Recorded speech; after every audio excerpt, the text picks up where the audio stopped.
بسم الله الرحمن الرحيم.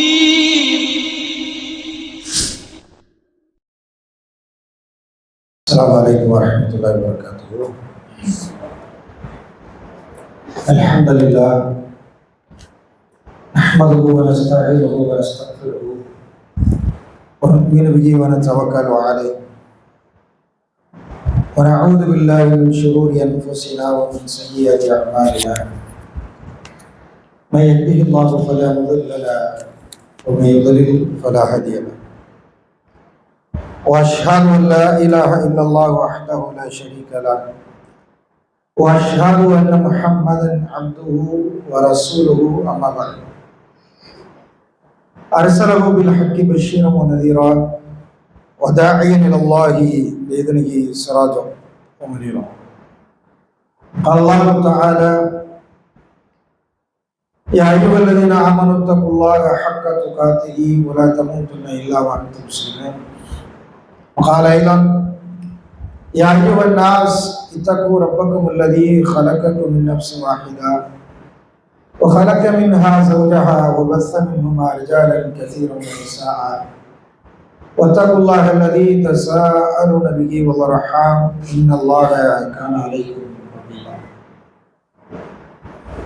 وفي آية أخرى: يا أيها الذين آمنوا اتقوا الله وقولوا قولا سديدا يصلح لكم أعمالكم ويغفر لكم ذنوبكم ومن يطع الله ورسوله فقد فاز فوزا عظيما.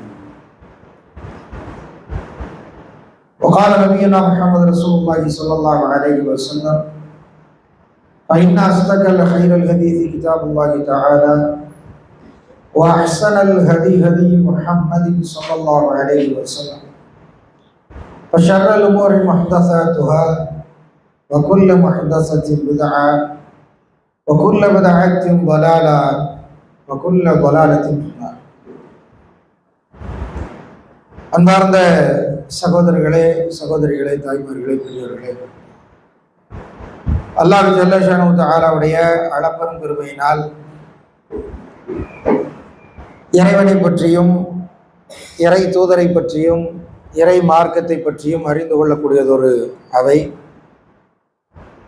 அதிலும் கூடுதல் சிறப்பாக இறைவன் இந்த மார்க்கத்தை ஏற்று நாம் இந்த மார்க்கத்தை ஏற்று நடப்பதாக இருந்தால் அதற்கு மிக முக்கியமான 5 கட்டளைகளை சொல்லித் தருகிறார். அந்த 5 கட்டளைகளில் மிக முக்கியமானதொரு கட்டளையாக இருக்கக்கூடிய செல்வந்தர்கள் மீது கடமையாக இருக்கக்கூடிய, நிறைவேற்றாமல் போனால் மறுமையில் அதற்கான கேள்வி கணக்கும் தண்டனையும் கொடுக்கப்படக்கூடிய ஒரு அமல் ஜகாத். இது சம்பந்தமான செய்திகளை அறிந்து கொள்வதற்காக இந்த நிகழ்ச்சி இங்கே ஏற்பாடு செய்யப்பட்டிருக்கிறது. இந்த நிகழ்ச்சியில் நம்ம எல்லோரையும் ஒன்று சேர்த்து அல்லாஹ்வுக்கு எல்லா புகழையும் உரித்தாக்கி அவனது அன்பும் கருணையும் சாந்தியும் சமாதானமும் அவனுடைய திருத்தூதர் ஸல்லல்லாஹு அலைஹி வஸல்லம் அன்னார் மீதும் அவர்களது வாழ்க்கை வழிமுறைகளை அப்படியே பின்பற்றி வாழ்ந்த உத்தம நபித்தோழர்கள், இமாம்கள், நல்லடியார்கள், ஏனைய இங்கே குழுமியிருக்கிற நம் எல்லோரின் மீதும் என்றென்றும் குன்றாமல் நின்று நிலவட்டுமாக என்கின்ற பிரார்த்தனையோடு இந்த வகுப்பை ஆரம்பம் செய்கிறேன். ஜகாத் ஆரம்பத்தில் கூறியதைப் போல அல்லாஹ்வுடைய தூதர் ஸல்லல்லாஹு அலைஹி வஸல்லம் அவர்கள் தம் தோழர்களை மார்க்க பிரச்சாரத்திற்காக அனுப்பும் பொழுது அவர்களுக்கு சொல்லி அனுப்புகிற செய்தி, அறிந்து கொள்ளுங்கள், நீங்கள் இணை வைப்பான ஒரு சமூகத்திடம் செல்கிறீர்கள் அல்லது வேதம் கொடுக்கப்பட்ட சமூகத்திடம் செல்கிறீர்கள். அப்படி சென்றால் அவர்களுக்கு நீங்கள் முதலில் எடுத்து சொல்ல வேண்டியது இறை கோட்பாடு, கலிமத்து தௌஹீத், லா இலாஹ இல்லல்லாஹ் முஹம்மது ரசூலுல்லாஹ் என்கின்ற செய்தியை அவர்களுக்கு எடுத்து சொல்லுங்கள். அவர்கள் அதற்கு கட்டுப்பட்டால் அவர்கள் மீது 5 வேளை தொழுகை கடமை என்று அவர்களுக்கு சொல்லுங்கள். அதற்கும் அவர்கள் கட்டுப்பட்டால் ரமலானுடைய மாதத்தில் அவர்கள் நோன்பு நோக்க வேண்டியது கடமை என்று அவர்களுக்கு சொல்லுங்கள். அதற்கும் அவர்கள் கட்டுப்பட்டால் ஆண்டிற்கு ஒரு முறை அவருடைய பொருளாதாரத்தை சுத்தம் செய்வதற்கான ஜக்காத் அவர்கள் மீது கடமை என்று சொல்லுங்கள். இறுதியாக ஹஜ். இப்படியாக ரசூல் ஸல்லல்லாஹு அலைஹி வஸல்லம் தம் தோழர்களை அழைப்பு பணிக்காக அனுப்பும் பொழுது இதைத்தான் சொல்லி அனுப்பியிருக்கிறார்கள். மிக பிரபல்யமான செய்தி, முஆத் இப்னு ஜபல் ரலியல்லாஹு அன்ஹு அவர்களை யமன் தேசத்துக்கு அனுப்பும் பொழுது அல்லாஹ்வுடைய தூதர் சொன்ன செய்தியும் இதுதான். அலி ரலியல்லாஹு அன்ஹு அவர்களை அனுப்பும் பொழுதும் அல்லாஹ்வுடைய தூதர் சொல்லிய செய்தி இதுதான். ஒன்றன் பின் ஒவ்வொன்றாக கடமை அப்படின்னு அல்லாஹ்வுடைய தூதர் ஸல்லல்லாஹு அலைஹி வஸல்லம் சொல்லி அனுப்புறாங்க. ஜக்காத்தை பொறுத்தவரையில அது செல்வந்தர்கள் மீது, நிசாப் அளவை அடைந்தவர்கள் மீது கட்டாய கடமையாக இருக்கிறது. எல்லாருக்கும் கடமையானா இல்லை, அதற்கு ஒரு குறிப்பிட்ட அளவு இருக்குது. இப்போ தொழுகை எல்லார் வேலையும் கடமையா அப்படின்னு கேட்டா முஸ்லிமான ஆண் பெண் அத்தனை பேர் மீதும் கடமை. பகுத்தறிவு கொடுக்கப்பட்ட பருவ வயதை அடைந்த ஆண் பெண் அத்தனை பேர் மீதும் தொழுகை கடமை. தொழலன்னா அதுக்கு கேள்வி உண்டு. நான் சலக்கக்கும் ஃபீ சக்கர், சக்கருங்கிற நரகத்தில் உங்களை தள்ளியது எது? ஆலு லம்னக்கும் மினல் முஸல்லீன், நாங்கள் தொழுகையாளிகளா இல்லை. அதற்கு எப்படி தண்டனை இருக்கிறதோ அதே போல பொருளாதாரத்தை இறைவன் சொல்கிற அடிப்படையில் செலவழிக்கவில்லை என்றால் அதற்கும் தண்டனை. இப்போ ஜக்காத் மிக முக்கியமாக வலியுறுத்தி கூறப்பட்ட ஒரு கடமை. ஜக்காத்னா என்ன? ஜக்கா அப்படிங்கிற வார்த்தைக்கான அர்த்தம் என்ன அப்படின்னு கேட்டா, ஜக்காத் அப்படிங்கிற வார்த்தைக்கு 2 அர்த்தங்கள் உண்டு. ஒன்று தூய்மை, தூய்மை சுத்தம் அப்படின்னு அர்த்தம். தொஹாரத் அப்படின்னு அர்த்தம் ஜக்காத். அல்லாஹ் குர்ஆன்ல நிறைய இடங்கள்ல சொல்லுவாங்க, கத் அஃப்லஹ மன் தஸக்கா, கத் அஃப்லஹ மன் ஸக்காஹா வகத் ஹாப மன் தஸ்ஸாஹா. ஜக்காத் ஃபலா துஸக்கு அன்ஃபுஸக்கும். இந்த குர்ஆன்ல நிறைய இடங்கள்ல அல்லாஹ் சொல்றான், கத் அஃப்லஹ மன் ஸக்காஹா, எவன் உள்ளத்தை தூய்மைப்படுத்துகிறானோ அவன் வெற்றி அடைந்து விட்டான். வகத் ஹாப மன் தஸ்ஸாஹா, உள்ளத்தை எவன் பாழ்படுத்துகிறானோ அவன் நஷ்டமடைந்து விட்டான் அப்படின்னு அல்லாஹ் சொல்கிறான். உள்ளத்தை சுத்தப்படுத்துறது, சுத்தப்படுத்தியவர்கள் வெற்றி அடைகிறார்கள். அதே போல இன்னொரு இடத்துல அல்லாஹ் சொல்கிறான், ஃபலா துஸக்கு அன்ஃபுஸக்கும், உங்களை நீங்களே பரிசுத்தவான் என்று சொல்லிக் கொள்ளாதீர்கள் அப்படிங்கிறான். உங்களை நீங்களே பரிசுத்தவான்னு சொல்லிக் கொள்ளாதீங்க, சுத்தப்படுத்தாதீங்க. உங்களை நீங்களே ஈமான்தாரின்னு சொல்லிக்கிடாதீங்க, நான் ஈமான்ல ரொம்ப டாப்ல இருக்கேன்னு உங்களை நீங்களே சொல்லாதீங்கன்னு அல்லாஹ் சொல்கிறான். அப்ப ஜக்காத் அப்படிங்கிற வார்த்தைக்கான அர்த்தத்தை பார்க்கும் பொழுது ஒன்று சுத்தம், இன்னொரு அர்த்தம் என்ன அப்படின்னு கேட்டீங்கன்னா நமா, அதாவது வளர்ச்சின்னு அர்த்தம். ஜக்காத் அப்படிங்கிற வார்த்தைக்கான இன்னொரு அர்த்தம் என்னன்னா வளர்ச்சி, அது வளர்ந்துகிட்டே போகும். ஜக்காத் என்பது என்ன செய்யாது, அது தேயாது, அழியாது, குறையாது. ஜக்காத் என்றால் வளர்ந்து கொண்டே செல்வது அப்படின்னு ஜக்காத்துக்கு 2 அர்த்தங்கள் உண்டு.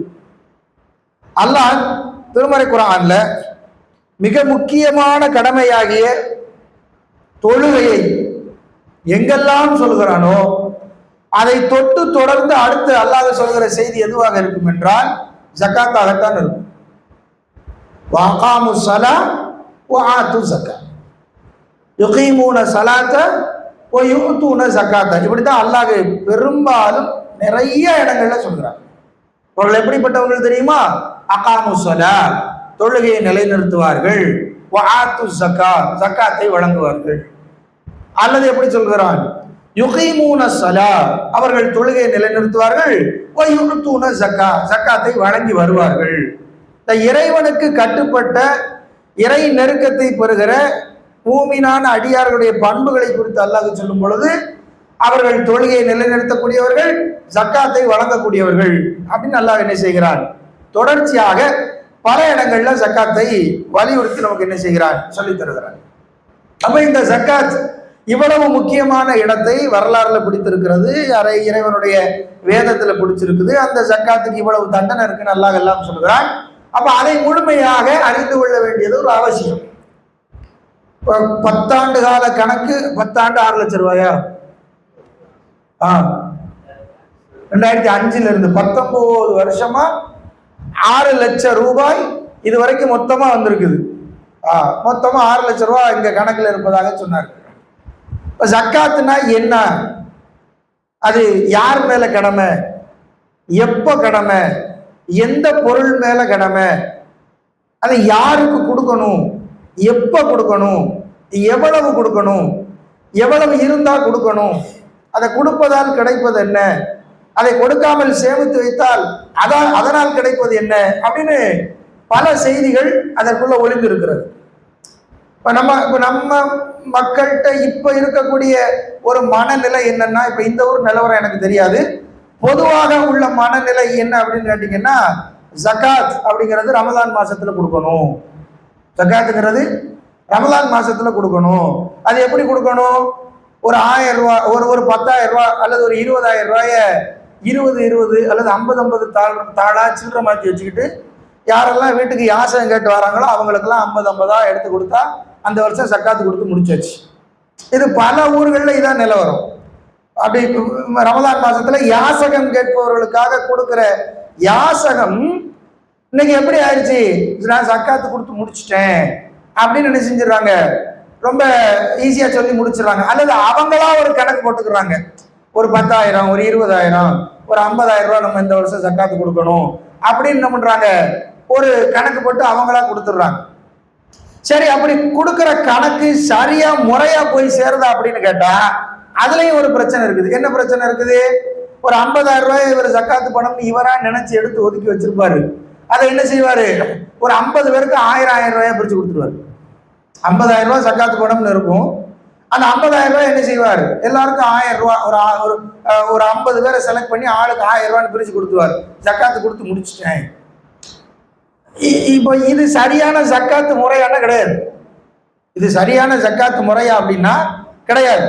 ஜக்காத்தினுடைய அடிப்படை அம்சமே என்னன்னா, பிறரிடம் கையேந்துகிற நிலைமையிலிருந்து ஒரு ஆளை காப்பாத்துறது, அதான் ஜக்காத். இப்ப இந்த ஆண்டு ஒரு 50,000 ரூபாய், ஒரு 1 லட்சம் ரூபாய் ஜக்காத்து பணம் இருக்குதுன்னா அது என்ன செய்யப்படணும், அது தகுதி உள்ள ஒரு நபரை தேர்வு செய்து கொடுக்கப்படணும். தகுதி உள்ள ஒரு நபர் தேர்வு செய்து கொடுக்கப்படணும். அப்படி கொடுத்த, இப்ப உதாரணமா குளச்சல் ஊருக்குள்ள ஜக்காத்து வாங்குவதற்கு ஒரு 10 பேர் தகுதியா இருக்கிறாங்கன்னு வைங்க. ஒரு 10 பேர் ஜக்காத்து வாங்குவதற்கு தகுதியானவர்கள். சரி, இப்ப என்ன செய்யறது, ஜக்காத்து பணம் ஒரு 1 லட்சம் ரூபாய் இருக்குது. அப்படியா, என்ன செய்யலாம், இந்த 10 பேர்ல 2 பேரை செலக்ட் பண்ணலாம், அல்லது ஒரு ஆளை செலக்ட் பண்ணலாம். ஆளுக்கு 1 லட்சம் ரூபாயோ, அல்லது 2 பேரை செலக்ட் பண்ணி ஆளுக்கு 50,000 ரூபாயோ கொடுத்து அவர்களுக்கு ஒரு தொழிலை தொடங்கி விட்டால் இதனால் என்ன ஆகும்னா, இவர் அடுத்த வருஷம் ஜக்காத்து வாங்குற லிஸ்ட்ல இருந்து வெளியில போயிடுவார். ஜக்காத்து கொடுக்கிற லிஸ்ட்டுக்கு அவர் வர வேண்டாம், அது அல்லாஹ் அவருக்கு கொடுக்கிறது. வாங்குற லிஸ்ட்ல இருந்து வெளியில போயிடுவார். ஒரு 10 வருஷம் தொடர்ந்தா என்ன ஆகும், இந்த ஊரில் ஜக்காத்து வாங்குவதற்கு ஆள் இல்லை அப்படிங்கிற நிலைமை வரும். அதைத்தான் செய்து காண்பித்தார்கள் 2ஆம் உமர் என்று சொல்லப்படுகிற உமர் இப்னு அப்துல் அசீஸ் ரலியல்லாஹு அன்ஹு அவர்கள் வாழ்கிற காலத்தில் ரொம்பலாம் இல்லை, ரொம்பலாம் போகல, 3 ஆண்டு காலங்களில் அவர் ஆட்சி செய்கிற ஆட்சியின் கீழ் ஜக்காத்து வாங்குவதற்கு ஆள் இல்லை அப்படிங்கிற நிலைமை உருவாக்கியவர் அவர். இங்க எங்க பகுதியில ஜக்காத்து வாங்குறதுக்கு ஆள் இல்லை. கடைசியா என்ன பண்ணாங்க, ஜக்காத்து பொருளை சந்தையில கொட்டி வச்சு, ஜக்காத்து பொருள் இங்க இருக்கிறது, வாங்குவதற்கு தகுதி இருப்பவர்கள் வந்து வாங்கிட்டு போங்கன்னு கூவி அழைச்சி கொடுத்தாங்க. ரொம்ப எல்லாம் 3 வருஷத்துல ஜக்காத்து நம்ம ஒரு பெரிய ஒரு விஷயமாக நினைச்சா, காசு போயிடும், துட்டு போயிடும் அப்படின்னு நினைச்சு அதை செய்யாம, அதை முழுமையாக நிறைவேற்றாம இன்னைக்கு மக்கள் என்ன செய்யறாங்க, பல பேர் இருக்காங்க. அதை குறித்தான ஒரு தெளிவு நமக்கு இருக்க வேண்டியது அவசியம். ஜக்காத்தை பொறுத்த வரையில இப்போ பொதுவா நாம எல்லா வகையிலையும் வரி கட்டுறோம். எல்லாத்துக்குமே நாம் என்ன செய்கிறோம்? வரி கட்டுறோம். சொத்து வரி, தண்ணி வரி, கரண்ட் வரி, நாம வாகன வரி, தொழில் வரி, குப்பை வரி. நம்ம முனிசிபாலிட்டில இருந்து வந்து குப்பை எடுத்துட்டு போறாங்களே, அந்த குப்பைக்கு கூட என்ன செய்யணும்? நீங்க வரி கட்டி ஆகணும். இப்படியாக வரி இருக்குது. ஒரு ஒரு அரசாங்கம் இயங்க வேண்டும் என்றால், ஒரு அரசு இயங்க வேண்டும் என்றால், அந்த அரசிற்கான அச்சாணியே வரிதான். இந்த வரிதான் அந்த அரசாங்கத்தை என்ன செய்யும்? இயக்கும். அதோடு சேர்த்ததுதான் வருமான வரிங்கிறது. 30% நீங்க கட்டுகிற வருமான வரிங்கிறது அதன் அடிப்படையில் அதற்குள்ள வரக்கூடியதுதான். இப்ப இது அல்லாஹ்வுடைய தூதருடைய காலத்துல இருந்துச்சான்னு கேட்டா இருந்துச்சு. கரண்ட் கிடையாது, சொத்து வரி கிடையாது, தண்ணி வரி கிடையாது. ஆனா அல்லாஹ்வுடைய தூதருடைய காலத்துல ராணுவம் இருந்துச்சு, அதற்கான நிதி ஒதுக்கப்பட்டது. அல்லாஹ்வுடைய தூதருடைய காலத்துல மருத்துவத்துறை இருந்தது, அதற்கான நிதி ஒதுக்கப்பட்டது. அல்லாஹ்வுடைய தூதருடைய காலத்துல கல்வித்துறை இருந்தது, அந்த கல்வித்துறைக்கான ஜக்காத்து பணம் ஒதுக்கப்பட்டது. இப்படியாக அங்கே துறைகள் பிரிக்கப்பட்டு அந்த துறைகளுக்கான தொகையும் ஒதுக்கப்பட்டன. இன்னைக்கு நாம நம்முடைய பண மதிப்புக்கு ஏற்ப, நம்முடைய தேவைகளுக்கு ஏற்ப இன்னைக்கு தேவைகள் அதிகரித்ததால், நம்ம தேவைகள் அதிகரித்ததால் இன்றைக்கு துறைகள் அதிகரிச்சிருக்கு. டிபார்ட்மெண்ட் நிறைய துறைகள் என்ன செஞ்சிருக்குது? அதிகரிச்சிருக்கிறது. ஆனால் இவை எல்லாவற்றிற்கும் அடிப்படையாக என்ன இருக்கிறது கேட்டீங்கன்னா வரின்னு ஒண்ணு இருக்கு. சரி, இப்ப இந்த வரி நமக்கு மட்டும்தான் கடமையா, இந்த சமூகத்துக்கு மட்டும்தான் அல்லாஹ் கடமையாக்கி இருக்கிறானா அப்படின்னு கேட்டீங்கன்னா, அல்லாஹ் திருமறை குர்ஆனில் சொல்லி தருகிறான். சூரத்துல் அன்பியாவுல வஜஅல்னாஹும் அஇம்மத்தை யஹ்தூன பி அம்ரினா வ அவ்ஹைனா இலைஹிம் ஃபஅலுல் கைராத்தி வ இகாமிஸ் ஸலாத்தி வ ஈதாஇ ஸகாத்தி வ கானூ லனா ஆபிதீன். அல்லாஹ் சுப்ஹானஹு வ தஆலா முன் சென்ற சமூகத்தை குறித்து நமக்கு சொல்லி தருகிறான். அந்த சமூகத்தின் வரலாறை சொல்லுகிறான்.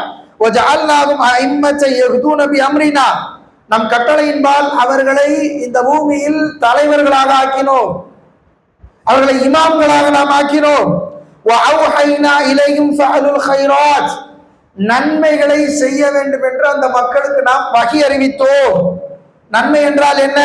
வ இகாமுஸ் ஸலாத் வ ஈதாஇ ஸகாத், அவர்கள் தொழுகையை நிலைநிறுத்த வேண்டும், ஜக்காத்தை வழங்க வேண்டும் என்று.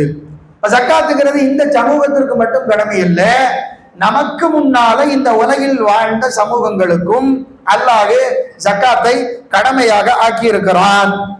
அதே போல 19வது அத்தியாயத்துல அல்லாஹ் சொல்லி தருகிற செய்தி, வதுகுர் ஃபி கிதாபி இஸ்மாயில், இஸ்மாயிலை குறித்து நீங்கள் நினைவு கூறுங்கள் நபியே, இன்னஹு கான சாதிகுல் வஅதி வ கான ரசூலன் வ நபியா. அவர் எப்படி இருந்தார் தெரியுமா? இஸ்மாயில் சாதிகுல் வஅத் வ கான ரசூல் வ நபி, அவர் ரசூலாக இருந்தார், அவர் நபியாக இருந்தார். வ கான யஅமுரு அஹ்லஹு வ கான யஅமுரு அஹ்லஹு, அவர் தன் குடும்பத்தாருக்கு ஏவக்கூடியவராக இருந்தார். எதை? பிஸ்ஸலாத்தி வ ஸகாத்தி, பிஸ்ஸலாத்தி வ ஸகாத். இஸ்மாயில் தன் குடும்பத்தாருக்கு தொழுகையை ஏவி இருக்கிறார், ஜக்காத்தையும் ஏவி இருக்கிறார். அப்ப இந்த சமூகத்திற்கு மட்டும் கடமை அல்ல, நமக்கு முன்னால இந்த உலகத்தில் வாழ்ந்த அத்தனை சமூகங்களுக்கும் அல்லாஹ் சுப்ஹானஹு வ தஆலா ஜக்காத்தை கடமையாக ஆக்கி இருக்கிறான். அப்படி கடமையாக ஆக்கி இருப்பதில் இருக்கக்கூடிய ஹிக்மத் என்ன? அப்படி ஜக்காத்தை கடமையாக ஆக்குறதுல உள்ள ஹிக்மத் என்ன அப்படின்னு கேட்டீங்கன்னா, மார்க்கத்தினுடைய அடிப்படையாக நாம பிள்ளைகளுக்கு சொல்லி வளர்க்கிறது, அல்லது இந்த மார்க்கத்தினுடைய அடிப்படையாக நாம் பிறருக்கு சொல்லி கொடுப்பது 5 கடமைகள் இல்லையா? கலிமா, தொழுகை, நோன்பு, ஜக்காத்து, ஹஜ். இந்த 5 கடமைகள்ல கலிமா விட்டுருங்க, தொழுகை, நோன்பு, ஜக்காத், இது மூணும் சமூகத்தை கட்டமைப்பதற்காக இறைவன் கொடுத்தது. கலிமா ஒவ்வொரு தனி மனிதனுக்கும் அல்லாஹ் கொடுத்தது. அது மொழிந்து இஸ்லாத்தை ஏற்கணும். இஸ்லாத்தை ஏற்றுக்கொண்டால் நீங்கள் நிறைவேற்றுகிற தொழுகை, அந்த தொழுகையை தொடர்ந்து நீங்கள் நிறைவேற்றுகிற நோன்பு, அந்த நோன்பை தொடர்ந்து நீங்கள் நிறைவேற்றுகிற ஜக்காத், இது மூணும் ஜமாஅத், ஒரு சமூக கட்டமைப்பை வலியுறுத்துகிறது. இப்ப நீங்க தனியா தொழுகிறதுக்கும் ஜமாத்தோட சேர்ந்து தொழுகிறதுக்கும் வித்தியாசம் உண்டு. தனியா தொழுகிறத விட பின்னால உட்கார்ந்துருக்கிற சின்ன பையங்க சொல்லுங்க, ஜமாத்தோட சேர்ந்து தொழுதா எவ்வளவு நன்மை? இந்த 2 லைனை விட்டுட்டு இந்த பின்னால உட்காந்துருக்கீங்களா எதிர்கால தூண்கள், சொல்லுங்கம்மா, யாராவது ஒரு ஆள் சொல்லுங்கம்மா, ஜமாத்தோட சேர்ந்து தொழுதால் எவ்வளவு நன்மை சொல்லுங்க.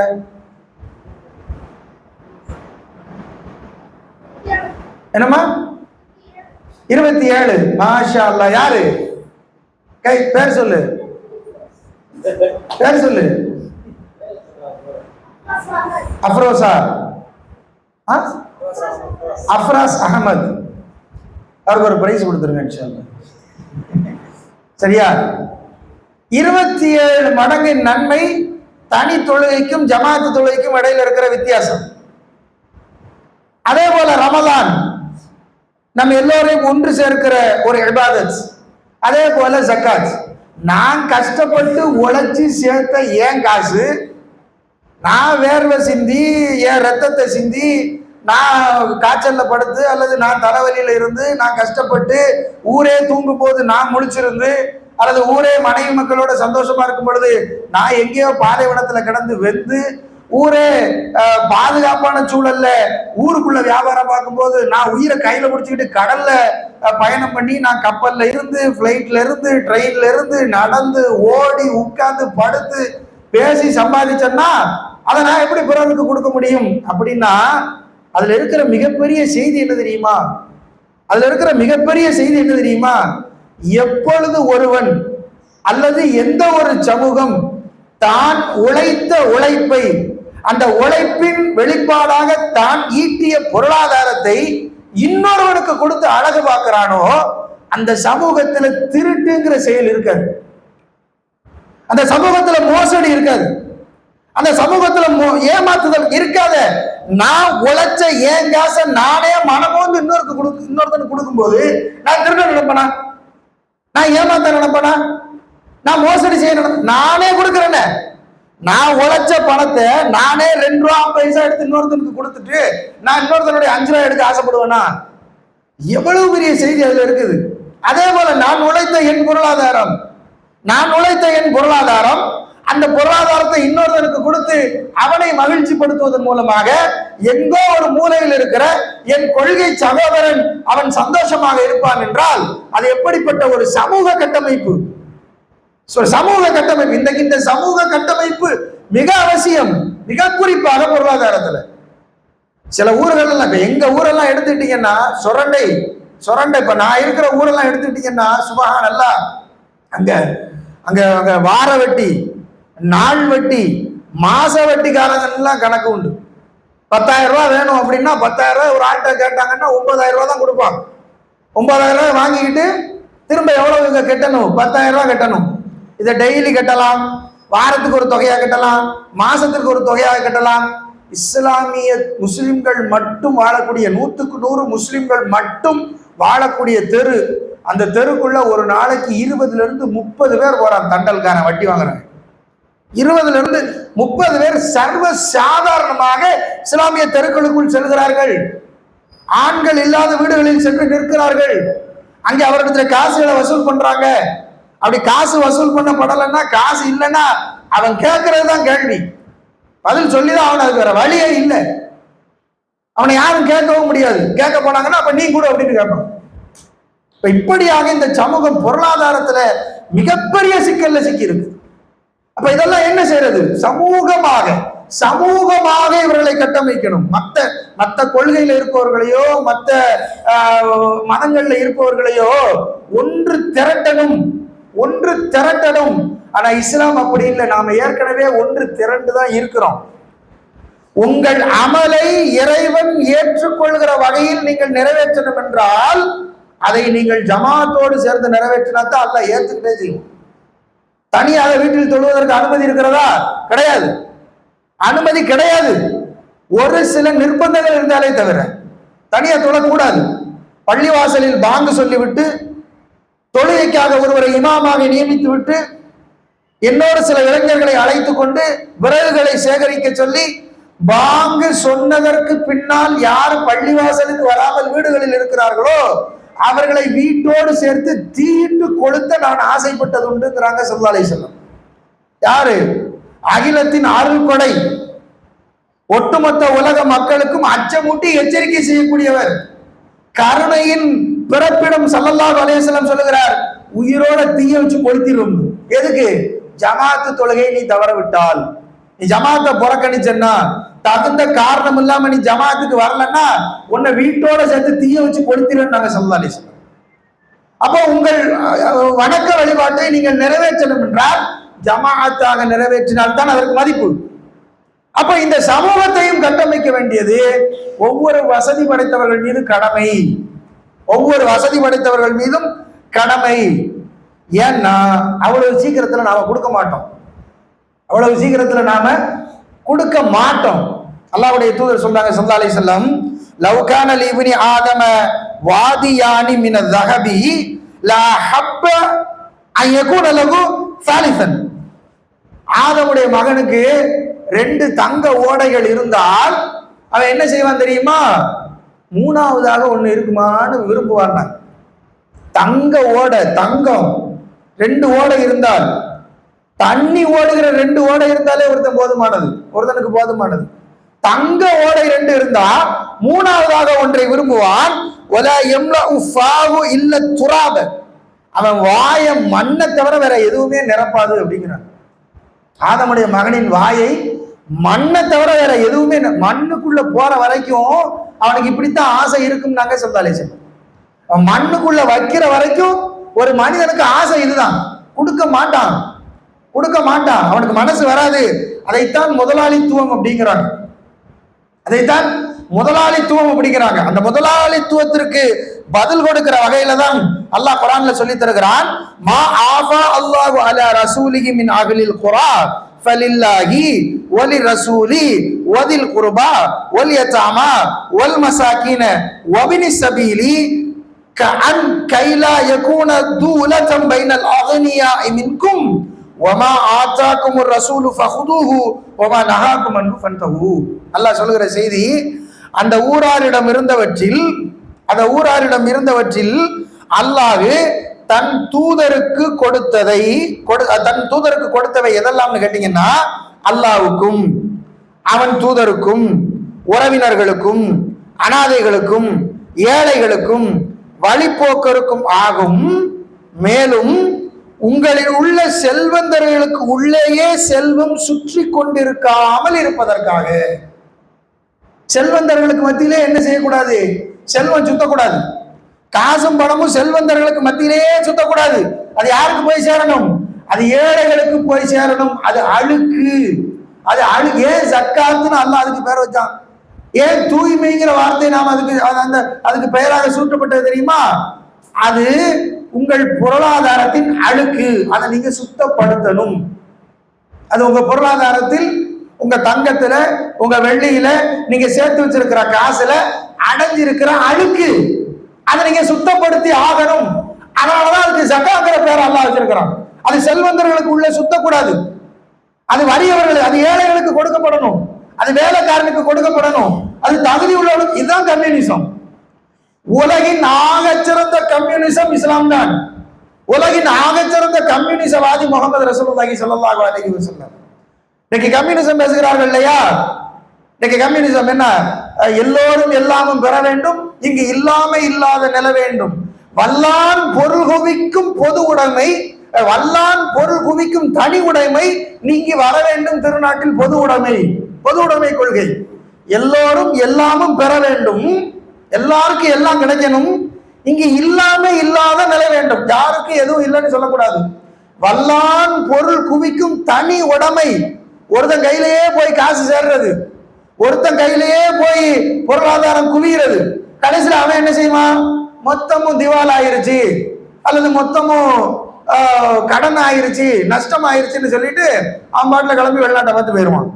இங்க அப்படி நிறைய நடக்குது. 9,000 கோடி, 11,500 கோடி, 12,000 கோடி, 10,000 கோடி கேட்பாங்க இல்லையா? போன் போட்டு, சார் உங்களுக்கு லோன் வேணுமா, வீட்டு லோன் வேணுமா, பிசினஸ் லோன் வேணுமா, அப்படிலாம் கேட்கறாங்க இல்லையா? அப்படியெல்லாம் கேட்டா, ஒருவேளை இனிமேல் அப்படி ஏதாவது லோன் கேட்டாங்கன்னா என்ன செய்யுங்க? கேளுங்க, லோன் வேணும், ஆனா எனக்கு நான் சொல்ற ஸ்கீம்ல வேணும்னு கேளுங்க. என்ன ஸ்கீம்னு கேட்டா, விஜய் மல்லையா ஸ்கீம்ல கேளுங்க, அல்லது மோடி ஸ்கீம்ல கேட்கணும்.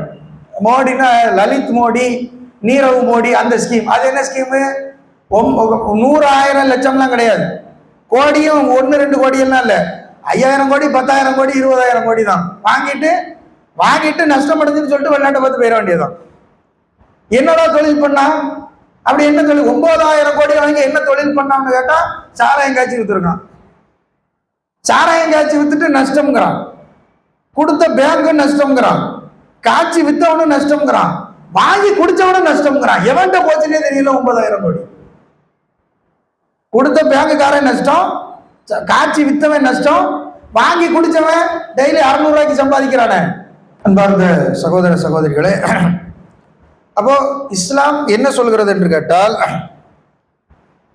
ஒரே ஒரு தனிப்பட்ட நபரிடம் மட்டும் காசு பணம் சேருவதை அல்லது ஒரு குறிப்பிட்ட சாராரிடம் மட்டும் பொருளாதாரம் குவிவதையும் மக்கள் ஏழ்மையாக ஆகுவதையும் அல்லாஹ் என்ன செய்கிறான்? தடுக்கிறான்.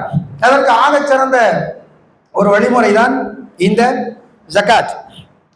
இந்த ஜகாத்தை பொறுத்தவரையில இதை நிறைவேற்றலாம் என்று ஆசைப்படும் பொழுது என்ன ஆகும்? நமக்கு ஒரு பயம் வரும். இப்படியே கொடுத்துட்டே இருந்தா அப்புறம் அது என்ன ஆகிறது? ஜகாத்துங்கிறது வருஷம் கொடுக்கறதா இல்லைன்னா ஆயுசுக்கு ஒருக்கா கொடுக்கறதா? ஏன்னா அது ஒரு மிகப்பெரிய சர்ச்சையாச்சு. ஆயுசுல ஒருக்கா கொடுத்தா போதும், ஒட்டுமொத்த பொருளாதாரத்திலையும் ஒரு தடவை கொடுத்தா போதும், வருஷம்லாம் கொடுக்க வேண்டிய அவசியம் இல்லை அப்படின்லாம் ஒரு பெரிய ஃபித்னாலாம் கிளம்புச்சு. அப்ப அதனுடைய சட்டம் என்ன அப்படின்னு கேட்டால், அல்லாஹ் சொல்லுகிறார், அஷைத்தானு யஇதுகுமுல் ஃபக்ர வ யஅமுருகும் பில் ஃபஹ்ஷாஇ வல்லாஹு யஇதுகும் மக்ஃபிரத்தன் மின்ஹு வ ஃபضலன் வல்லாஹு வாசிஉன் அலீம். நிச்சயமாக ஷைத்தான் உங்களுக்கு எதை ஏவுகிறான் தெரியுமா? அல் ஃபக்ர், ஏழ்மையை குறித்து ஷைத்தான் உங்களை பயமுறுத்துகிறான். கொடுக்காத, கொடுத்தன்னா குறைஞ்சிரும், நீ இப்படியே கொடுத்துட்டு வந்தன்னா அப்புறம் என்ன செய்யறது?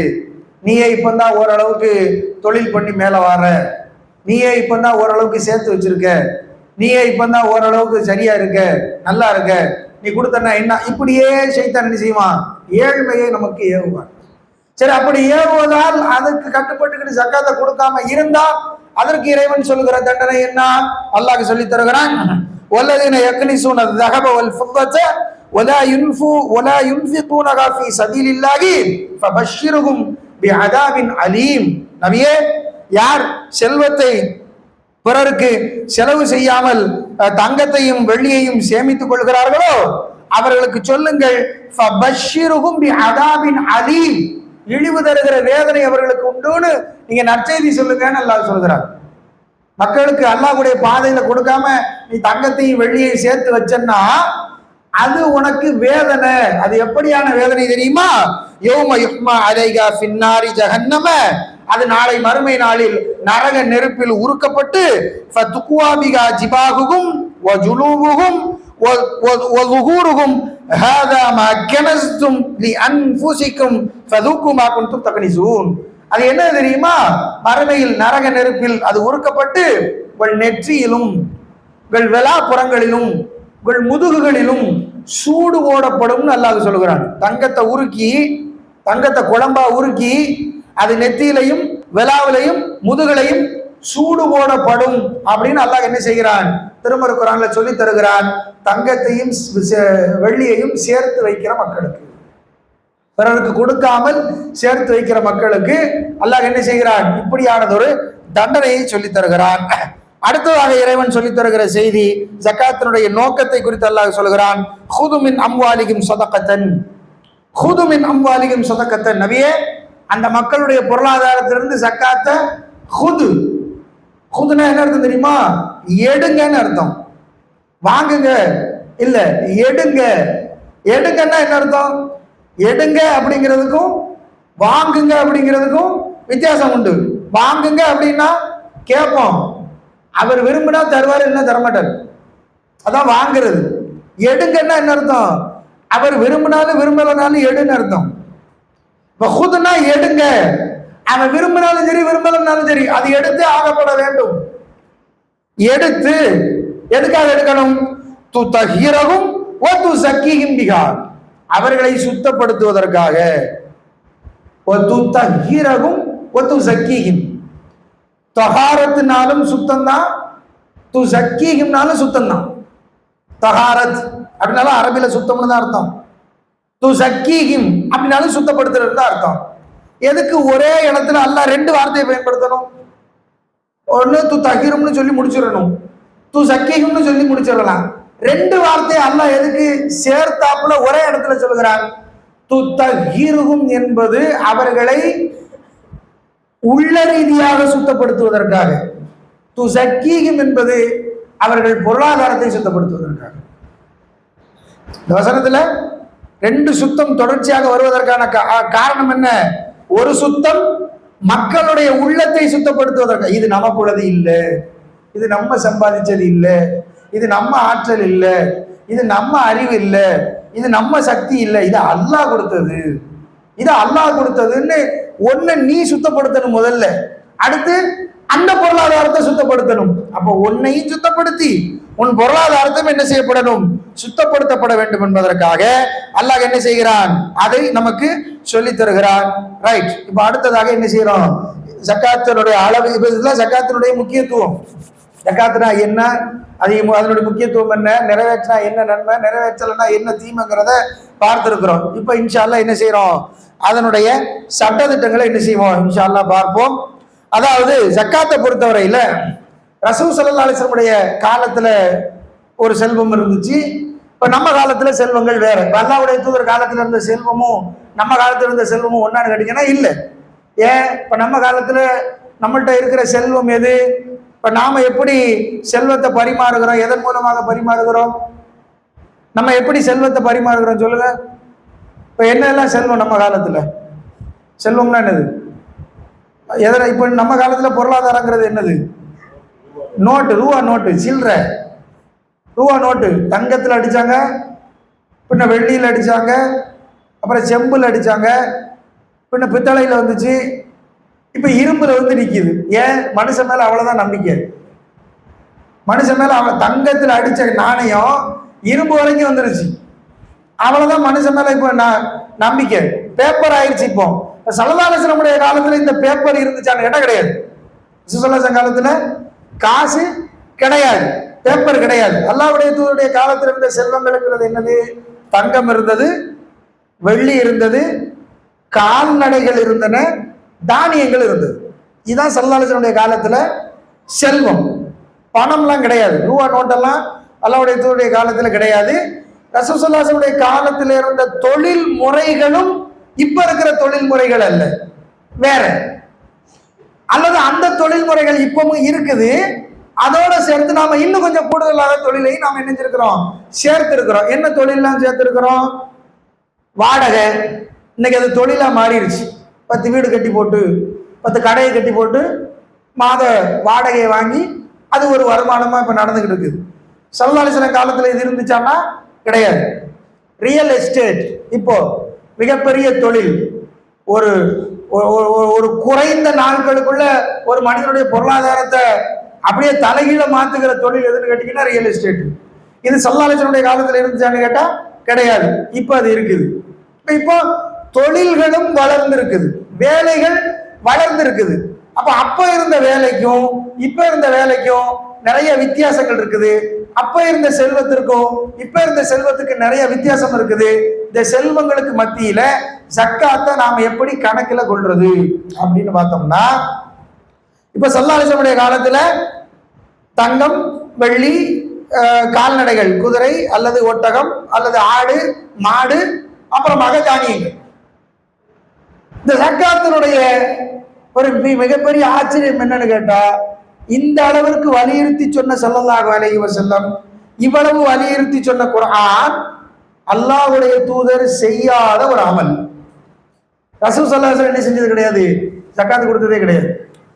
ஏன் கொடுக்கல? ரசூல் ஸல்லல்லாஹு அலைஹி வஸல்லம் ஏன் ஜக்காத் கொடுக்கல? இல்ல, கொடுக்கறதுக்கு கிடையாது. என்ன அபூபக்கரே, இந்த நேரத்தில் உம்மை வீட்டை விட்டு வெளியேற்றியது எது? யா ரசூலல்லாஹ், உங்களை இந்த நேரத்தில் வீட்டை விட்டு வெளியேற்றியது எதுவோ அதுதான் என்னையும் வெளியேற்றியது. 2 பேரும் போறாங்க. உமர் ரலியல்லாஹு அன்ஹு வருகிறார். யா ரசூலல்லாஹ், என்ன 2 பேரும் இந்த நேரத்தில் வெளியில வந்திருக்கீங்க?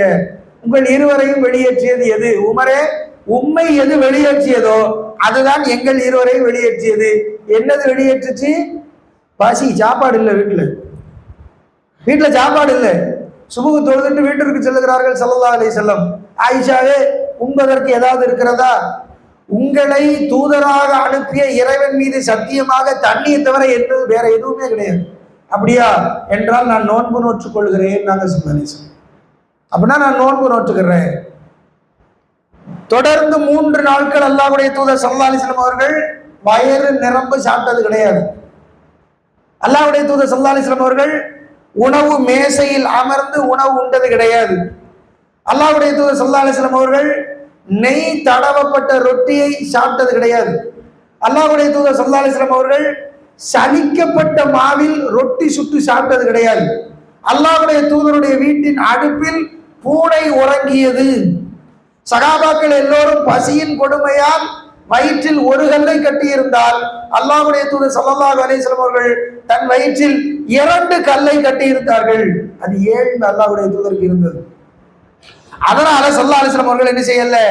ஜக்காத்து கொடுத்தது கிடையாது. ஏனென்றால் ஜக்காத்துக்குன்னு ஒரு அளவு இருக்குது, நிசாப் அப்படின்னு. அதை என்ன செய்யறோம்? அரபியில சொல்றோம். அரபியில அதை என்னன்னு சொல்றோம்? நிசாப், அளவுன்னு சொல்றோம். அந்த அளவு அல்லாஹ்வுடைய தூதர்கிட்ட இல்லை. சரி, அவங்க சொன்ன அளவு என்ன அப்படின்னு கேட்டீங்கன்னா, ஜக்காத் எவ்வளவு, எத்தனை % ஜக்காத்து கொடுக்கணும்? 2.5% ஜக்காத்து கொடுக்கணும் இல்லையா? இந்த 2.5% ஜக்காத்துங்கிறது யார் சொன்னது? அங்க நீங்க சொன்னீங்க. நமக்கு யாரு சொன்னா? நபி சொன்னாங்களா? 2.5% ஜக்காத் அப்படின்னு ரசூலுல்லாஹ் சொல்லல. 100ல 2.5% கொடுங்க அப்படின்னு அல்லாஹ்வுடைய தூதர் என்ன செய்யல? சொல்லல. அதாவது அந்த வார்த்தையை சொல்லல. 2.5ங்கிற வார்த்தை அல்லாஹ்வுடைய தூதர் சொன்னது கிடையாது. அல்லாஹ்வுடைய தூதர் என்ன சொன்னாங்கன்னா, இதா கானத் லக மியதா திர்ஹமின் வ ஹால அலைஹல் ஹவுலு ஃபஃபீஹா 5 தராஹிம வ லைஸ அலைக ஷைஉன் يعني في الذهب حتى يكون لك 20 دينارا فإذا كانت لك 20 دينارا وحال عليك الحول ففيها نصف دينار. எங்க வருது? அபூதாவுதுல 1573வது செய்தி. என்ன சொல்றாங்கன்னா, இதா கானத் லக மியதா திர்ஹமின், உன்கிட்ட 200 திர்ஹம் இருந்துச்சுன்னா, வெள்ளி, உன்கிட்ட 200 திர்ஹம் வெள்ளி இருந்தால், வஹால அலைஹல் ஹவுல், அப்படி 200 திர்ஹம் இருந்து ஓர் ஆண்டு பூர்த்தியாகி இருந்தால், ஜகாத்துடைய மிக முக்கியமான நிபந்தனைகள்ல ஒண்ணு, ஓர் ஆண்டு பூர்த்தியாகி இருக்க வேண்டும். ஒரு வருஷம். ஒரு வருஷங்கிறது என்ன கணக்கு? நாம பின்பற்றுகிற இந்த 365 நாள் கணக்கு கிடையாது. என்ன, லூனார் அடிப்படையில நம்முடைய ஹிஜ்ரி ஆண்டு ஆண்டு கணக்குல தான் என்ன செய்யணும்? ஓராண்டு கணிக்கப்படணும். அப்ப அந்த ஓர் ஆண்டு அந்த பொருளாதாரத்தில் நிறைவாச்சுன்னா, ஒரு வருஷமா உங்க கையில அது அப்படியே இருக்குது, சேமிப்பாக இருக்குதுன்னா, அதுல இருந்து என்ன செய்யுங்க? 5 தராஹிம், 5 திர்ஹம் கொடுங்க ஜக்காத்தாக அப்படிங்கிறாங்க. 200 திர்ஹம் இருந்தால் 5 திர்ஹம் வெள்ளியில ஜக்காத். அதே போல فإذا كانت لك 20 دينارا, உங்ககிட்ட 20 தீனார் இருந்துச்சுன்னா, என்னது? தங்கம். 20 தீனார் தங்கம் இருந்தால், وحال عليك الحول, அது ஓராண்டு உனக்கு பூர்த்தியாகி இருந்தால், ففيها نصف دينار, அதுல அரை தீனார் ஜக்காத்து கடமை அப்படிங்கிறாங்க. 200 திர்ஹம் இருந்தால் 5 திர்ஹம். இப்ப 200 100% கணக்கு வச்சுக்கோங்க. 200 திர்ஹம் என்பது 100% அப்படின்னா 100 திர்ஹம் அப்படிங்கிறது 50%. 200 திர்ஹம்ங்கிறது 100%ன்னு வச்சுக்கோங்க. அப்ப 100 திர்ஹம்ங்கிறது 50%. 10 திர்ஹம்ங்கிறது 5%. 5 திர்ஹம்ங்கிறது 2.5%. 2.5ங்கிறது அல்லாஹ்வுடைய தூதர் சொன்ன அந்த வார்த்தை. 2.5ங்கிற வார்த்தை அல்லாஹ்வுடைய தூதர் சொன்னதல்ல, அல்லாஹ்வுடைய தூதர் சொன்ன கணக்கு. சரியா? வெள்ளி 200 திர்கம் இருந்தால் அதுல 5 திர்கம் ஜக்காத்து கொடுங்க. தங்கம் 20 தீனார் இருந்தா அதை என்ன செய்யுங்க, அரை தீனார் ஜக்காத்து கொடுங்க அப்படின்னு என்ன செய்யறாங்க, அல்லாஹ்வுடைய தூதர் ஸல்லல்லாஹு அலைஹி வஸல்லம் அவர்கள் நமக்கு சொல்லி தருகிறார்கள். சரி, 200 திர்கம் என்பதற்கோ 20 தீனார் என்பதற்கோ இப்ப இருக்கிற அளவு என்ன? இப்ப இருக்கிற அந்த தீனாருக்கும் திர்கத்திற்குமான இப்ப இருக்கிற அளவு என்ன அப்படின்னு கேட்டீங்கன்னா, வெள்ளியை பொறுத்தவரையில 625 கிராம், 625 கிராம் எடை, அரை கிலோவும் கூடுதலாக ஒரு 125 கிராமும் இருந்தால் நீங்க வெள்ளியா சேர்த்து வச்சிருக்கிறீங்க. அது வெள்ளி கட்டியாக இருக்கலாம், வெள்ளி பொருட்களாக இருக்கலாம், சம்திங். அதை நீங்க வச்சிருந்தீங்கன்னா ஓராண்டு பூர்த்தியாகி இருந்தால், வெள்ளியாக இருந்தால், அது வெள்ளியாவே உங்கள்கிட்ட இருந்துச்சுன்னா நீங்க என்ன செய்யுங்க, அதுல இருந்து 2.5% என்னவோ அதை கணக்கு பண்ணி கொடுத்துருங்க. அல்லது 20 தீனார் அப்படிங்கிற தங்கத்திற்கான இப்ப இருக்கிற வேல்யூ என்னன்னு கேட்டீங்கன்னா 10.5 அல்லது 11 பவுன். ஒரு பவுனுங்கிறது 8 கிராம். 88 கிராம் தங்கம் உங்கள்கிட்ட இருந்து அது ஓராண்டு பூர்த்தியாகி இருந்தால் அதற்கு 2.5% என்ன செய்யணும், ஜக்காத்து கொடுக்கணும். வெள்ளியாக இருந்தால் 625 கிராம், தங்கமாக இருந்தால் 85 இருந்து 80, அதாவது இமாம்களுக்கு மத்தியில் அதுல என்ன இருக்குது, கருத்து வேறுபாடு. இந்த 625 வெள்ளிங்கிறதுலயே கருத்து வேறுபாடு இருக்குது. ஆனாலும் ஒரு பேணுதலுக்காக 625 ஓகே. அதே போல தங்கம் 85 இருந்து 88 வரைக்கும் 10.5 பவுன்ல இருந்து 11 பவுன் என்று 2-3 கணக்குகள் இருக்குது. நாம ஒரு பேணுதலுக்காக என்ன செய்து கொள்ளலாம், 85 கிராம் எடுத்துக்கொள்ளலாம். 85 கிராம் தங்கம் உங்க கையில இருந்துச்சுன்னா என்ன செய்து ஆகணும், அதற்கு ஜக்காத்து கொடுத்து ஆகணும் 2%. சரியா? சரி, அல்லதீன யக்னிஸூன ஸஹப வல் ஃபில்லத, யார் தங்கத்தையும் வெள்ளியையும் சேமித்துக் கொள்கிறார்களோ அவர்களுக்கு அது மறுமையில உருக்கி முதுகிலையும் நெத்திலையும் விலாப்புறத்திலையும் சூடு போடப்படும் அப்படின்னு அல்லாஹ் சொல்றானே. அப்ப அதெல்லாம் சேமிக்க கூடாதா, இப்ப அதெல்லாம் சேர்த்து வைக்கவே கூடாதா அப்படின்னு கேட்டா, இந்த சந்தேகம் சகாபாக்களுக்கு வந்துச்சு. இதே சந்தேகம் சகாபாக்களுக்கு வந்துச்சு. உமர் ரலியல்லாஹு அன்ஹு அல்லாஹ்வுடைய தூதர்கிட்ட போய் கேட்டாங்க, யா ரசூலல்லாஹ், அல்லாஹ் இப்படி வசனத்தை இறக்கிட்டானே, இப்ப நாங்க எல்லாம் தங்கத்தை சேர்த்து வைக்க கூடாதா, வெள்ளியை நாங்கெல்லாம் சேர்த்து வைக்க கூடாதா அப்படின்னு ரொம்ப கவலைப்பட்டு அல்லாஹ்வுடைய தூதர்கிட்ட போய் ஸல்லல்லாஹு அலைஹி வஸல்லம் கேட்கிறாங்க. அல்லாஹ்வுடைய தூதர் சொல்கிறார்கள், தாராளமாக சேமித்து வைக்கலாம், ஜக்காத்து கொடுத்து விட்டால் சேமிப்பு என்பது கூடும்.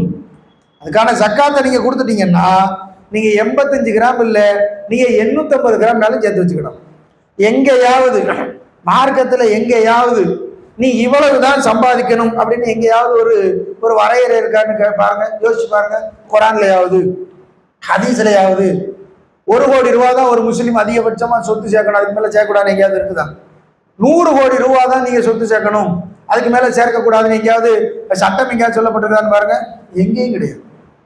நீ எவ்வளவு இதா குதியத்தி ஸலாத்து ஃபன்தஷிரு ஃபில் அர்த், தொழுது முடிச்சிட்டீங்களா, பூமியில பல்கி பெருகி போங்க, எங்க போடுமோ போங்க.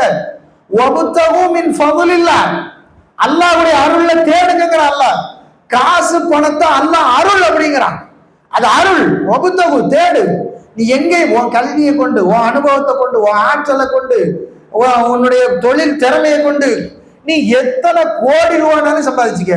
ஆனா என்ன செய்யணும், அதுல 2.5% அதை கணக்கு பண்ணி எடுத்து அடுத்த கையில கொடுத்துட்டு முடிஞ்சு வச்சு, அவ்வளவுதான். எத்தனை லட்சம் கோடி ரூபானாலும் சம்பாதிச்சுக்க. ஆனா அடிப்படை என்ன, 2% எடுத்து கொடுத்துரு. சரி, ஓராண்டு பூர்த்தி அடையணும். சரி, இப்ப ஓராண்டு பூர்த்தி அடையணும் அப்படிங்கும் போது என்ன ஆகும்னு கேட்டீங்கன்னா 2-3 சேமிப்பு இருக்கும். இப்ப எப்படி உதாரணமா, ஒரு தட்ட தங்கமும் இருக்குது, வெள்ளியும் இருக்குது, அல்லது இவை இரண்டிற்கும் பகரமான தொகையும் ஒருத்தர்கிட்ட இருக்குது. சரியா? ஒருத்தர் 85 கிராம் அல்லது 85க்கு மேற்பட்ட தங்கத்தையும் வச்சிருக்கிறார், அல்லது ஒரு 650 இருந்து ஒரு 700 அல்லது ஒரு 1 கிலோ வெள்ளியும் வச்சிருக்கிறார், அல்லது அதற்கு நிகரான தொகையும் அவர்கிட்ட இருக்குது. இதுக்கெல்லாம் எப்படி கணக்கு பண்ணி கொடுக்கறது? ஜக்காத்துங்கிறது வருஷத்துக்கு ஒரு தடவை தான் கொடுக்கணும்.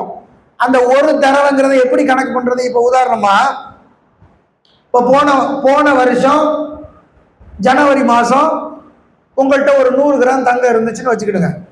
ஒரு 100 கிராம் தங்கம் போன வருஷம் ஜனவரி மாதம் உங்கள்கிட்ட இருந்துச்சு. இப்போ இந்த வருஷம் ஜனவரி வந்துருச்சு, அதே 100 கிராம் அப்படியே இருக்குது. இப்போ இதுக்கு ஜகாத்து கொடுக்கணுமா? கொடுக்கணும். எப்போ கொடுக்கணும்? ரமதான்லயா கொடுக்கணும்? இல்லை, எப்ப கடமையாகுதோ, ஒரு வருஷம் முடியுதோ அப்போ கொடுத்துடணும். கொடுத்தாச்சா? போன வருஷம் டிசம்பர் மாசம் உங்கள்கிட்ட ஒரு 700 கிராம் வெள்ளி இருந்திருக்கும். இந்த வருஷம் டிசம்பர் மாசம் வரும் பொழுது ஒரு வருஷம் ஆகும். அப்ப நீங்க என்ன செய்யணும்?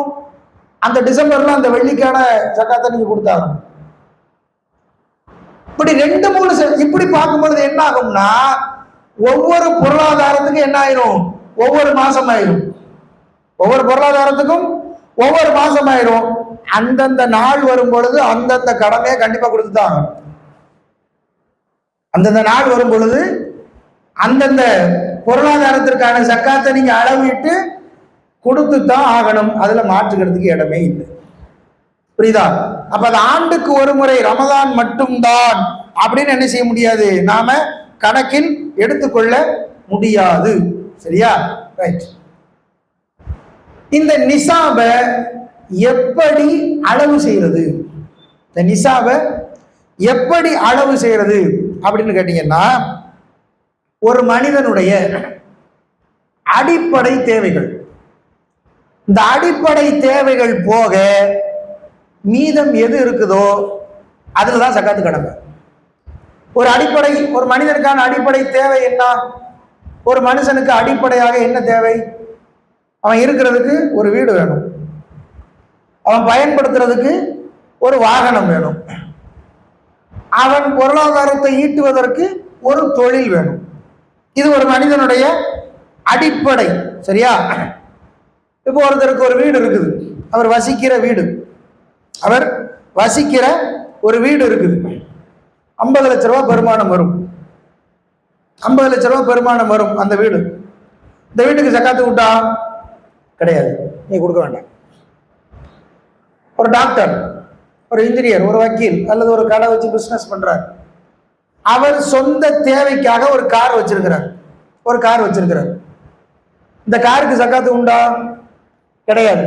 ஆனா வீடும் காரும் நிசாபை தாண்டிருச்சு. 85 கிராம் தான் நிசாபு. 85 கிராம். இப்ப 85 கிராம்னா இன்னைக்கு கணக்குக்கு என்ன ஆகுது? இப்ப இன்னைக்கு தங்கம் எவ்வளவு ரேட்டு? ஒரு 7,000 தாண்டிருச்சு. 7,100 இந்த உட்காந்துருக்கா 7,450. முன்னால நகைக்கடை அதிபரை வச்சுக்கிட்டு மறந்துட்டேன். 7,450 ரூபாய் இருக்குதுன்னா இப்ப இன்னைய ரேட்டுக்கு என்னாச்சு? 6,33,250 ரூபா. 6,33,250 ரூபாய். உங்கள்கிட்ட 85 கிராம் நகை ஓராண்டு கையில் இருந்தாலும் சரி, அல்லது அந்த நகைக்கு ஈடான இந்த தொகை 6,33,250 ரூபாய் தங்கத்திற்கு ஈடாக, வெள்ளிக்கு ஈடாக இல்ல, தங்கத்துக்கு ஈடாக இது உங்க கையில இருந்தால் இந்த தொகைக்கு என்ன செய்யணும்? இது என்னது? எக்ஸ்ட்ரா சேமிப்பு. உங்க அடிப்படை இல்லை. ஆனா நல்லா பாருங்க, வீடு 50 லட்சம் ரூபாய் இருக்கிற வீடு 50 லட்சம். ஆனா நிசாபு 6 லட்சம் தான். 6 லட்சம் ரூபாயை நீங்க தனியா சேமிச்சு வச்சா தான் கொடுக்கணுமே ஒழிய 50 லட்ச ரூபாய் வீட்டுக்கு நீங்க கொடுக்க வேண்டாம். கார் 10 லட்ச ரூபா இருக்கும், கார் 10 லட்ச ரூபா இருக்கும். ஐயோ என் காரை 10 லட்ச ரூபா நிசாபை தாண்டிருச்சு, இந்த காருக்கு ஜகாத்து வேண்டாம், நீங்க கொடுக்க வேண்டாம். அதே போல உங்க கடை மெயின்ல இருக்குது, கடை கட்டணும், ஒரு 1 கோடி ரூபாய்க்கு இன்னைக்கு பெருமானம் போகும், அதுக்கு கொடுக்கணுமா? கொடுக்க வேண்டாம், அவசியம் இல்லை. ரொம்ப ஈஸி.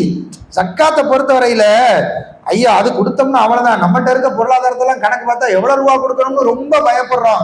ஜக்காத்துக்கு ரொம்ப ரொம்ப ரொம்ப ரொம்ப ஈஸி. உங்கள் அடிப்படை தேவைகளை போக என்னத்தை நீங்க சேமிச்சு வச்சிருக்கீங்களோ அதுக்கு தான் ஜக்காத்து கிடக்கும். அதுக்கு மட்டும் நீங்கள் கொடுத்தால் போதுமானது என்பதுதான் மார்க்க நமக்கு சொல்லுகிற கடமையாக இருக்கிறது. சரி, இப்ப எந்தெந்த வகையில எல்லாம் எவ்வளவு கொடுக்கணும் அப்படிங்கிறத பார்த்துருவோம். முதல்ல வியாபாரம். வியாபாரத்துல ஜக்காத்தினுடைய அளவு என்ன அப்படின்னு பாத்தீங்கன்னா, இப்போ வியாபாரத்தை பொறுத்தவரையில அதில் பல வகை இருக்குது.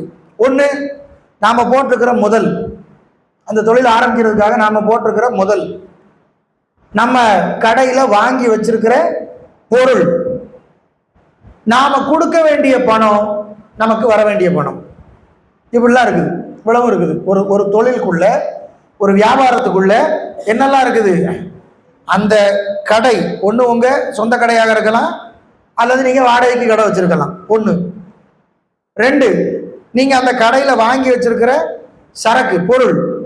மூணு, நீங்க கொடுக்க வேண்டிய பணம். நாலு, உங்களுக்கு வர வேண்டிய பணம். இது எல்லாம் ஒரு வியாபாரத்துக்குள்ள இருக்குது.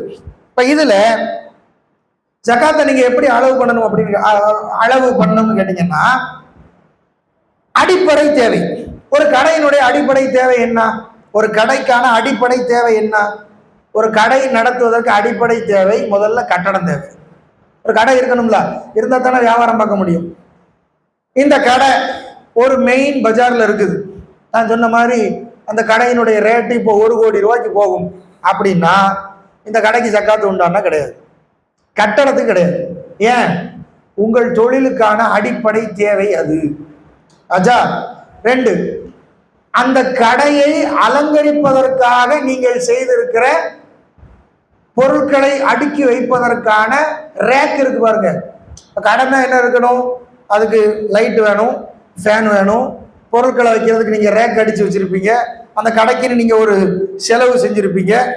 இந்த அட்டம் அல்லது அந்த பொருட்களை ஏத்திட்டு போறதுக்கும் வர்றதுக்கும் ஒரு வாகனம் வச்சிருப்பீங்க. இதெல்லாம் அந்த கடையினுடைய அடிப்படை தேவைகள். இதெல்லாம் நீங்க கணக்கில் எடுக்கவே வேண்டாம்.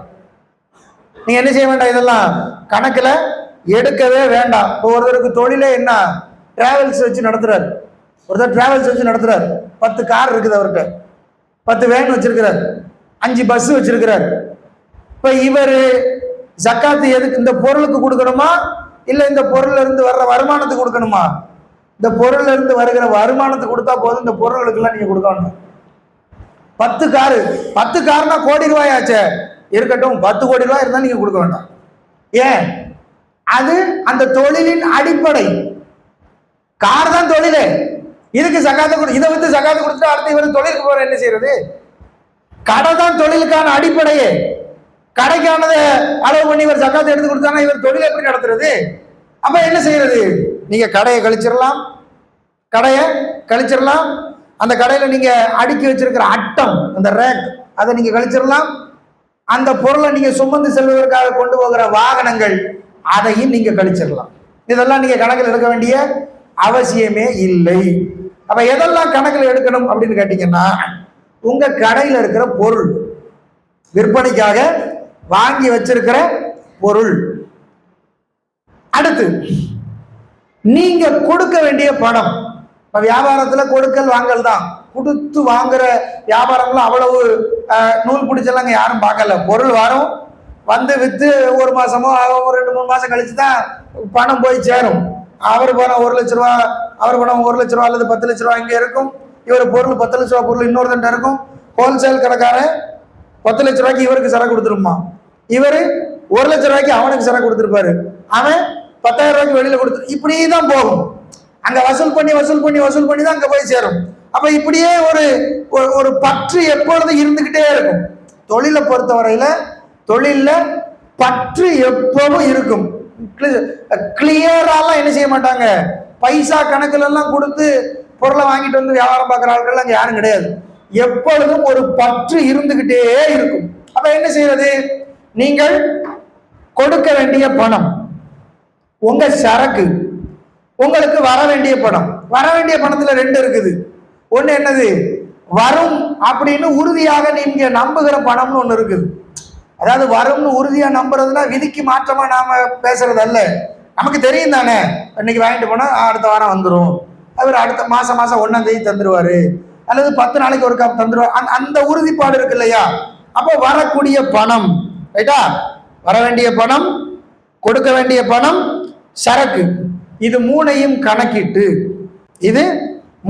கணக்கிட்டு இதற்கான ஜக்காத்தை நீங்க கொடுக்கணும். எப்படி? இப்ப உதாரணமா உங்கள் கடையில் பொருள் இருக்குது, இப்போ கடையில் பொருள் இருக்குது, எவ்வளோ இருக்குது? ஒரு 50 லட்ச ரூபாய்க்கு உங்கள் கடையில் பொருள் இருக்குன்னு வச்சுக்கோங்க. அந்த பொருளுடைய சந்தை மதிப்பு என்ன? ஏன்னா பொருளுக்கு 2 மதிப்பு இருக்கு. ஒன்று வாங்கிய மதிப்பு, இன்னொன்று விற்கிற மதிப்பு. வாங்கின காசுக்கே நம்ம விற்க போறது இல்லை. வாங்கினது ஒரு தொகை, விற்கிறது ஒரு தொகை. அப்ப இதை கணக்கு பண்ணும்போது என்ன செய்யறீங்க அப்படின்னா, அந்த பொருளுக்கான சந்தை மதிப்பு என்ன, சந்தையில் இந்த பொருளுக்கான இப்ப வேல்யூ என்ன, அந்த வேல்யூ போடுங்க. ரைட்டா? உங்க சரக்குக்கு ஒரு 50 லட்சம் ரூபா சந்தை மதிப்புக்கு என் கடையில் பொருள் இருக்குது. ரைட். உங்களுக்கு வர வேண்டிய பணம் எவ்வளவு இருக்குது? ஒரு 20 லட்ச ரூபாய் எனக்கு வர வேண்டிய பணம் இருக்கு. நான் வெளியில கொடுத்து வச்சிருக்கேன், எனக்கு வர வேண்டிய பணம் இருக்குது. ரெண்டையும் சேருங்க. 50 20 70 லட்ச ரூபாய் ஆச்சு. சரி, நீங்க கொடுக்க வேண்டிய பணம் எவ்வளவு இருக்குது? நீங்க வாங்கின பொருளுக்கு திரும்ப கொடுக்க வேண்டியது எவ்வளவு இருக்குது? நான் ஒரு 10 லட்ச ரூபா கொடுக்கணும். அப்ப அதை என்ன செய்யுங்க, அந்த 70ல 10 குறைங்க, 60 லட்ச ரூபாய் ஆச்சு. இந்த 60 லட்ச ரூபாய்க்கு நீங்க ஜக்காத்து கொடுத்தா போதும். நான் ஒரு கணக்கு தான் சொல்றேன். சுருக்கமா விளங்க வேண்டியது என்ன, சரக்கு நீங்கள் வாங்க வேண்டிய, கொடுத்து வாங்க வேண்டிய பணம், நீங்கள் கொடுக்க வேண்டிய பணம், இவற்றை கணக்கு பார்த்து ஆண்டிற்கு ஒரு முறை கொடுத்தால் போதுமானது. என்ன செய்ய வேண்டாம், இல்லை நீங்க ரொம்ப போட்டெல்லாம் யோசிக்க வேண்டிய அவசியமே இல்லை. சரக்கு, கொடுக்க வேண்டிய பணம், வர வேண்டிய பணம், அவ்வளவுதான். இதை மட்டும் கணக்கு பண்ணி இதுல 2.5% எதுவோ அதை நீங்கள் ஜக்காத்து கொடுத்தால் போதுமானது வியாபாரத்திற்கு. ஆச்சா? அடுத்து வாங்க.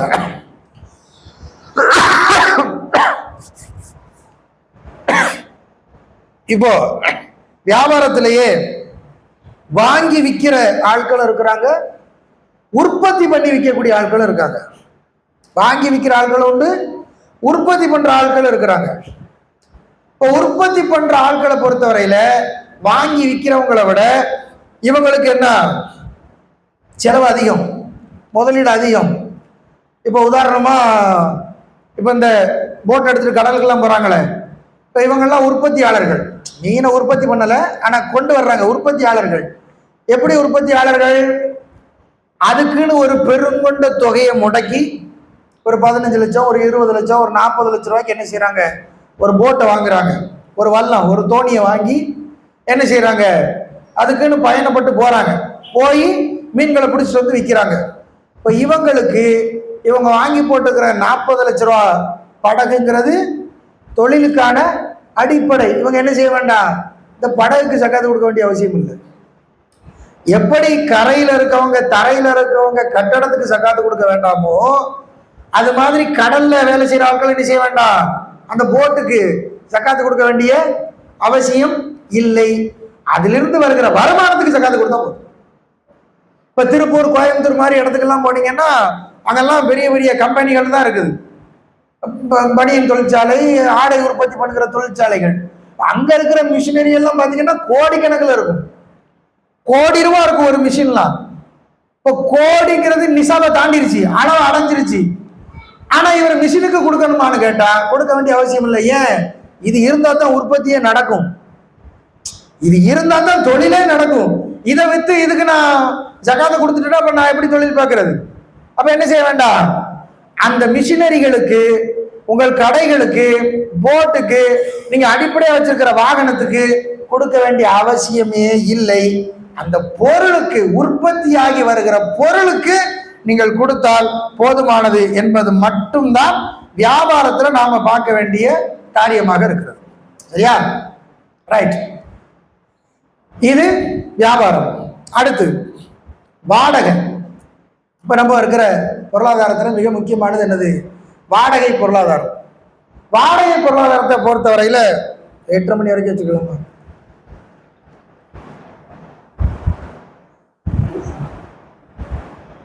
வாடகை எப்படி? உதாரணமா நான் ஆரம்பத்தில் சொன்ன மாதிரி, ஒரு ஆளுக்கு ஒரு வீடு இருக்குது, அடிப்படையா ஒருத்தருக்கு ஒரு வீடு இருக்குது. அந்த வீட்டுக்கு அவரு ஜக்காத்து கொடுக்க வேண்டிய அவசியம் இல்லை. அதே ஆளு ஊட்டியில ஒரு வீடு கட்டி போட்டிருக்கிறார். ஊட்டியில அவருக்கு ஒரு வீடு இருக்கு. ஊட்டிக்கு போனா அவர் தங்குவதற்காக அங்க ஒரு வீடு கட்டியிருக்கிறார். அல்லது குற்றாலத்துக்கு போனா அங்க தங்குறதுக்காக அங்க ஒரு வீடு கட்டி வச்சிருக்கிறார்.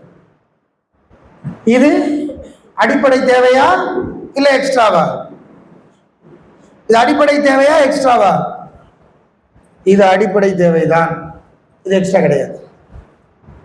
இது என்ன கணக்கு கிடையாது, இது எக்ஸ்ட்ரா கணக்குல வராது. அந்த ஊருக்கு போனா நீங்கள் தங்குவதற்காக நீங்கள் அமைத்து வைத்திருக்கிற வீடு தான் அது. அதுக்கு நீங்க ஜக்காத்து கொடுக்க வேண்டிய அவசியம் இல்லை. ஒருத்தருக்கு 2 மனைவி இருக்குது, 2 பேருக்கும் தனித்தனியா வீடு கட்டி கொடுத்திருக்கிறார். அடிப்படை தேவைங்கிறது ஒரு வீடு தானே. இப்ப 2 மனைவிக்கு 2 வீடு கட்டி கொடுத்திருக்கிறாரா? அந்த இன்னொரு வீட்டுக்கு அவர் ஜக்காத்து கொடுக்கணுமா? வேண்டாம், தேவையில்லை. ஏன்? அது அவருடைய அடிப்படை தேவை. பாருங்க எவ்வளவு லேசா இருக்கு பாருங்க. ஜக்காத்து நம்ம வெளியில நினைச்சு வச்சிருக்கிறது வேற, உள்ள படிச்சா வேற. எப்படி இப்ப வெளியில தாடி வச்சவங்க கூட தீவிரவாதிங்கிறாங்களோ, ஆனா உள்ள வந்து படிச்சா தாடி வச்சவன் தான் சாப்பாடு கொடுக்குறான், தாடி வச்சவன் தான் பள்ளிவாசலை திறந்து விடுறான், தாடி வச்சவன் தான் கழுத்துல தண்ணியில இறங்கி போறான், தாடி வச்சவன் தான் அவனை கூட்டிட்டு வந்து அவனுக்கான எல்லா தேவையும், அவனுக்கு உணவுல இருந்து பெண்களுக்கு தேவையான எல்லா பொருளையும் கொடுக்கறது தாடி வச்சவன் தான். ஆனா வெளியில அவனுக்கான பேர் என்ன? தாடி வச்சவன் கூட தீவிரவாதி அப்படி. அது மாதிரி ஜக்காத்துங்கிறது வெளியில இருந்து பார்க்கும் பொழுது ஒரு பெரிய கஷ்டமான காரியம் மாதிரி மக்களுக்கு மத்தியில் இருக்குது. உள்ள இறங்கி பார்த்தீங்கன்னா ரொம்ப ஈஸி. இப்ப நீங்க வெளியூர்ல உங்கள் தேவைகளுக்காக நீங்கள் கட்டி போட்டிருக்கிற வீட்டுக்கு, நீங்க பயன்படுத்துகிற வீட்டுக்கு ஜக்காத்து கிடையாது.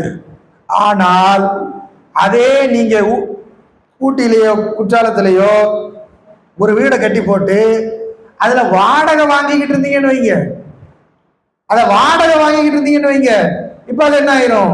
அது பேர்ல ஜக்காத்து கடமையாயிரும். நீங்க போய் தங்குனா அது உங்களுடைய அடிப்படை தேவை. அதை நீங்க வாடகைக்கு விட்டு சம்பாதிக்கும் போது அது என்னது? அது கூடுதல், அது எக்ஸ்ட்ரா. இப்ப என்ன செய்யணும்? நீங்க அந்த வீட்டுக்கு ஜக்காத்து கொடுத்து ஆகணும். வாடகையை பொறுத்தவரையில 2 விஷயம் இருக்குது. ஒண்ணு, கட்டடத்துக்கு ஜக்காத்தா இல்ல வருமானத்துக்கு ஜக்காத்தா? வாடகையை பொறுத்தவரையில கட்டடத்துக்கு ஜக்காத்து கொடுக்கணுமா இல்ல வருமானத்துக்கு ஜக்காத்து கொடுக்கணுமா? இப்போ ஒரு 10 வீடு கட்டி போட்டிருக்கிறீங்க, 10 வீடு கட்டி இருக்கிறீங்க, 10 கடை கட்டி இருக்கிறீங்க, சம்திங். இந்த 2ல ஏதோ ஒண்ணு.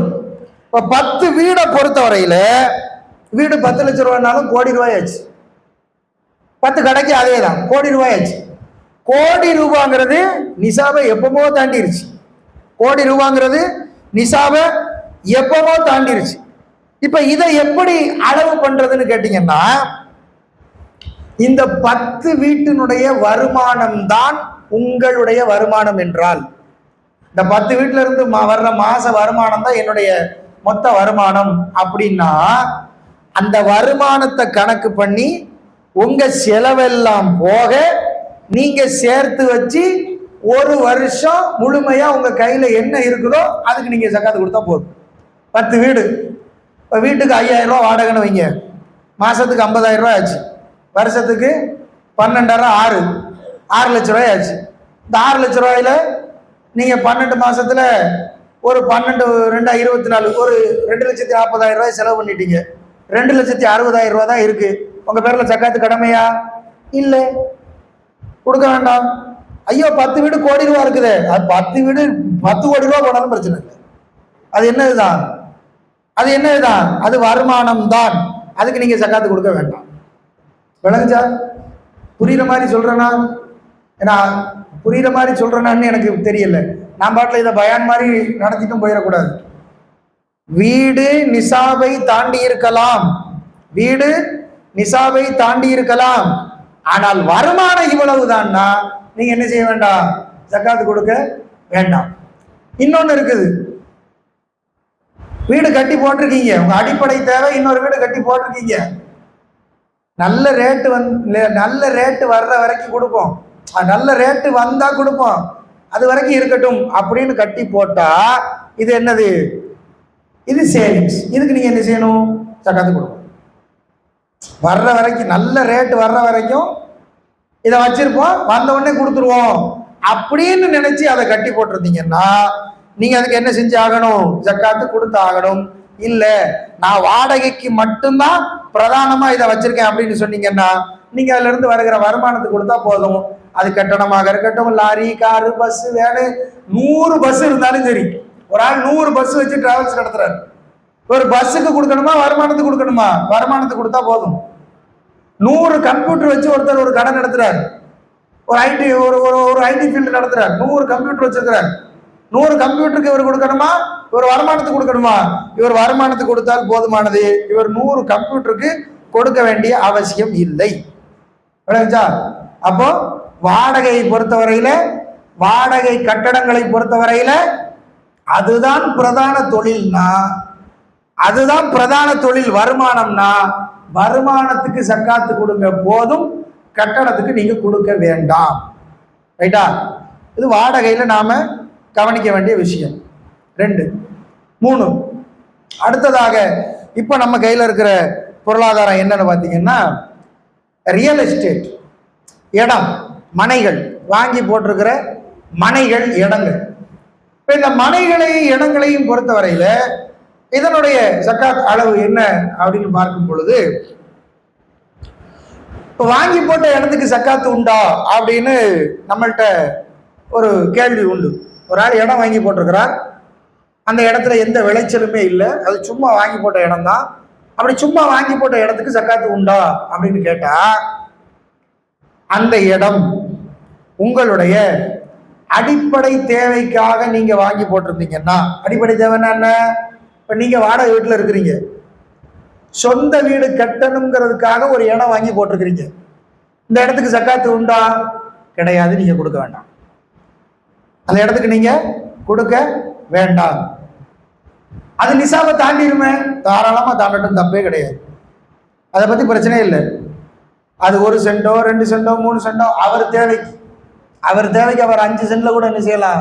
வீடு கட்டலாம். 3 சென்ட்ல கட்டலாம், 10 சென்ட்ல அவர் வீடு கட்டலாம். அது அவருடைய அடிப்படை தேவை. அதுக்காக அவர் வாங்கி போட்டிருந்தாருன்னா அந்த இடத்துக்கு நீங்க சக்காத்து கொடுக்க வேண்டாம். நீங்க வாங்கி போட்ட இடம் தான், ரைட்டா? பிற்காலத்துல வீடு கட்டணும் அப்படிங்கிற ஒரு எண்ணத்துல வாங்கி போட்டிருப்பீங்க. அந்த இடம் ஊருக்கு ஊர் மாறும். இப்போ குளச்சல் ஊருக்குள்ள சென்ட் என்ன ரேட்டு? ஒரு சென்ட் எவ்வளவுங்க? 20, 25. நாகர்கோவிலுக்கு போனீங்கன்னா இதை விட குறைவா இருக்குமா? என்னது வித்தியாசமா இருக்கு? அப்படியா? இது பேரூராட்சி தானே குளச்சல், நகராட்சியா? ஓ, நாகர்கோவிலை விட இங்கதான் நீங்க தான் ஏத்தி போட்டு வச்சிருக்கீங்க இல்லையா? அது இங்க இல்லை, அது எல்லா பக்கமும் அப்படித்தான். தென்காசியில திருநெல்வேலியில இருக்கிற ரேட்டை விட கடையனூர்ல ரேட் அதிகம். ஆனா கடையனூர் இத்தனைக்கும் நகராட்சி தான், திருநெல்வேலி மாநகராட்சி. திருநெல்வேலியில நீங்க இடம் வாங்கலாம், கடையனூர்ல வாங்க முடியாது. ஏன்? இடம் எவ்வளவு? 15 லட்ச ரூபா. நான் 18 லட்ச ரூபா தரேன் அப்படின்றாங்க. பணம் கையில இருக்கு, என்ன செய்யன்னு தெரியல. ரைட், 25 லட்ச ரூபாய் இங்க சென்ட் ஆகுது. ஒருவர் தன்னுடைய அடிப்படை ஒரு 3 சென்ட் வாங்கி போட்டுக்காரு, 75 லட்ச ரூபாய் ஆச்சு. 75 லட்சம் நிசாப 10 மடங்கு தாண்டிருச்சு. நிசாபை விட 10 மடங்கு தாண்டிருச்சு. ஜக்காத்து கொடுக்கணுமா? வேண்டாம், கொடுக்க வேண்டாம். சரி, இதே இடத்த அவர் சென்னையில வாங்கி போட்டிருக்கிறார், சென்னையில அது கோடியை தொற்றும், கொடுக்கணுமா? வேண்டாம், நீங்க கொடுக்க வேண்டாம். சரி, இப்ப இடம் வாங்கி போட்டாச்சு. அந்த இடத்துல வீடு கட்டுறதுக்காக ஒருத்தர் காசு சேர்த்துக்கிட்டு வர்றார். இடத்துல வீடு கட்டுறதுக்காக ஒருத்தர் காசு சேர்த்துக்கிட்டு வர்றார். இப்ப நான் சொன்ன மாதிரி ஒருத்தருடைய வீடுங்கிறது அவருடைய தேவையை பொறுத்து அமையும். ஒருத்தருக்கு 5 லட்ச ரூபாயில வீடு முடியும், ஒருத்தருக்கு 10 லட்ச ரூபா இருந்தா தான் வீடு முடியும், ஒருத்தருக்கு 50 லட்ச ரூபா இருந்தா தான் வீடு முடியும். அப்ப என்ன செய்யறது? ஒரு வீடு கட்டுறதுக்காக ஒருத்தர் 20 லட்ச ரூபா வரைக்கும் சேர்த்துக்கிட்டு இருக்கிறார். இந்த தொகைக்கு காசு, இந்த தொகைக்கு சக்காத்து உண்டா? வேண்டாம், நீங்க கொடுக்க வேண்டாம். ஏன்? அது அடிப்படை தேவைக்குள்ள போயிடும். அந்த வீடு கட்டுவதற்காக நீங்கள் சேமித்து வருகிற அந்த காசுக்கு நீங்கள் சக்காத்து கொடுக்கணுமான்னா நீங்க கொடுக்க வேண்டிய அவசியம் இல்லை. அப்ப அடிப்படை முடிஞ்சிருச்சா? அடிப்படை தேவை வீடு கட்டுவதற்கான இடம் அடிப்படை தேவை, வீடு கட்டுவதற்காக சேர்க்கிற காசு அடிப்படை தேவை, முடிஞ்சிருச்சு.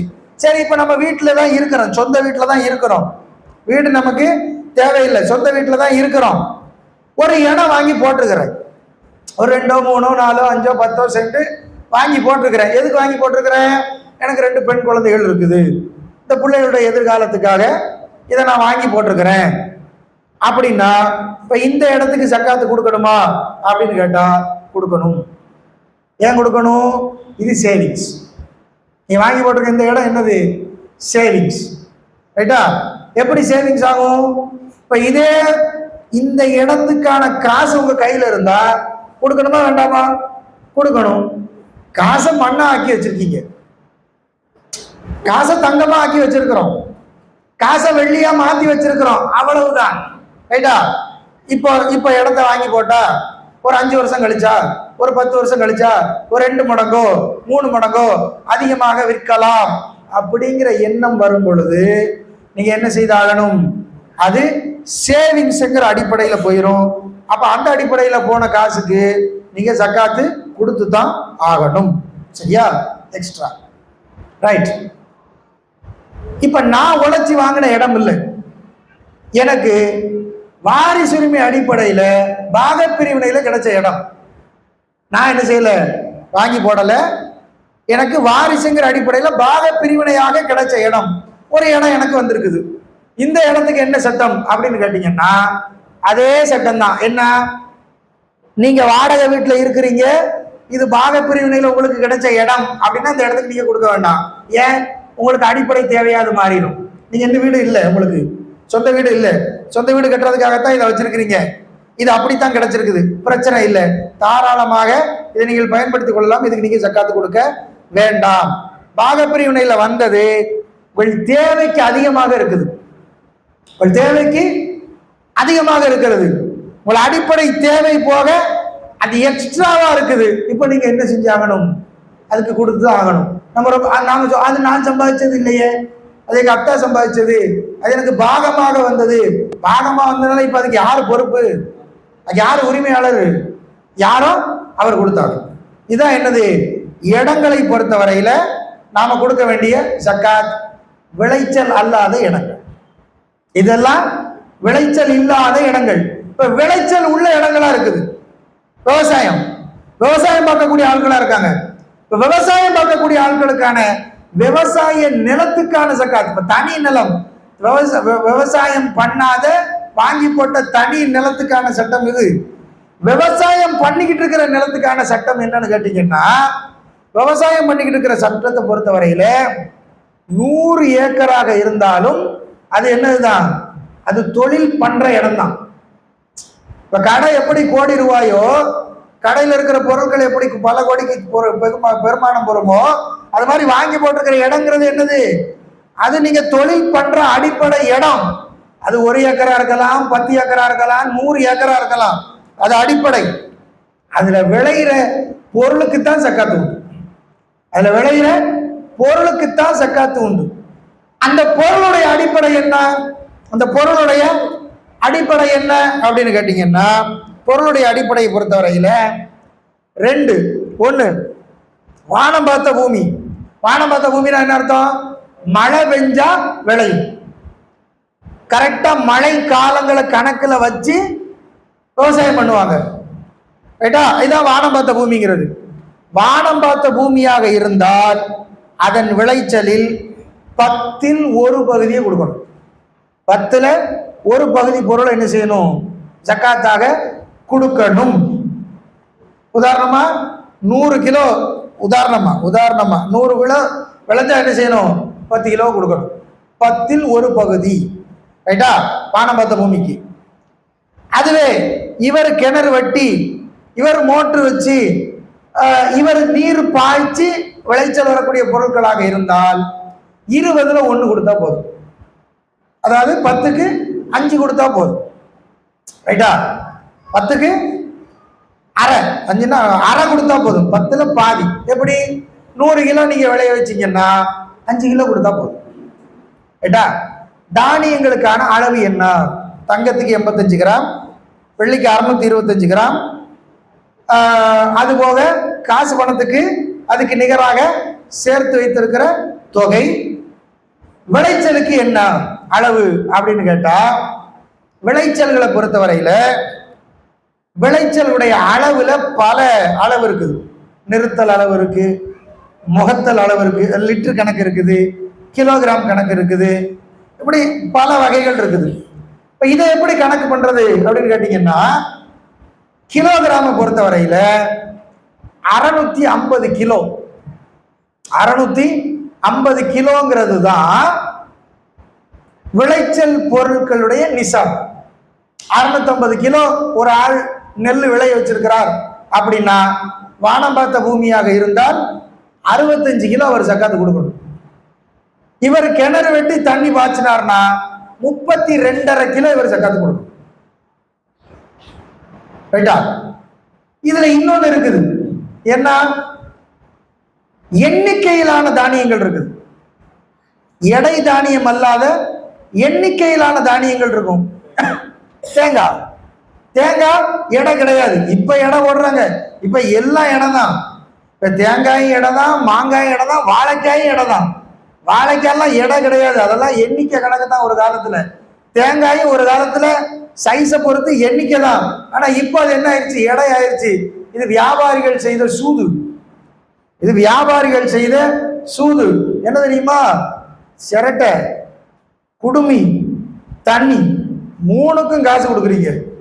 இது மூணு யாருக்கு யூஸ் ஆகுது? யாராவது யூஸ் பண்றீங்களா? யாராவது சிரட்டையை வாங்கிட்டு வந்து யூஸ் பண்றோமா?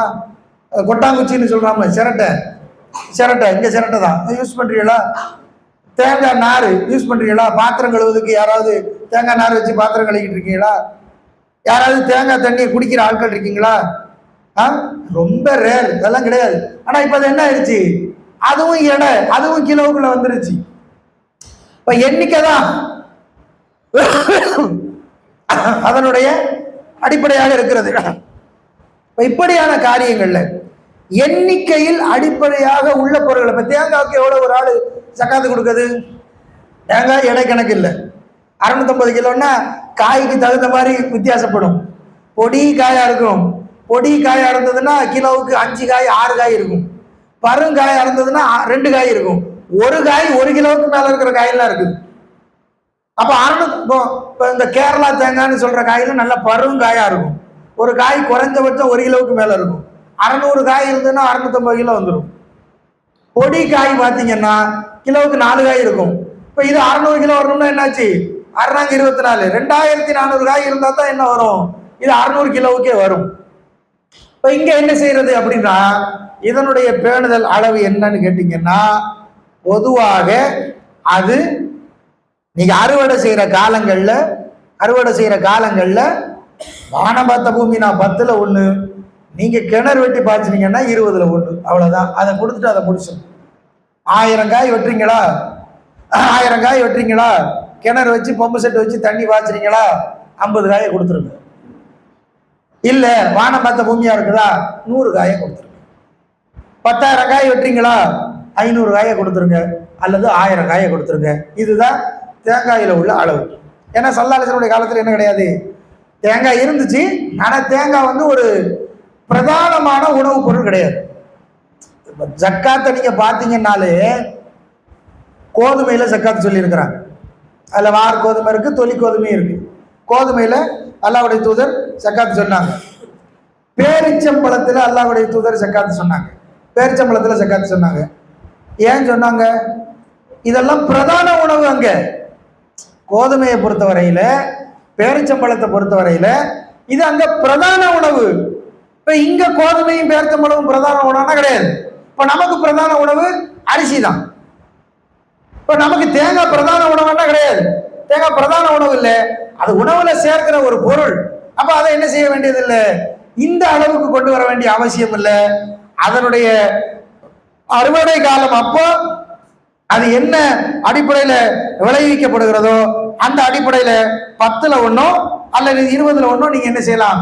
ஜக்காத்து கொடுத்தால் அதற்கு போதுமானது. இது விளைச்சல்களை, அதாவது இடத்துல விளைச்சல்களை பொறுத்த வரையில். ரைட், விளைச்சல். அடுத்ததாக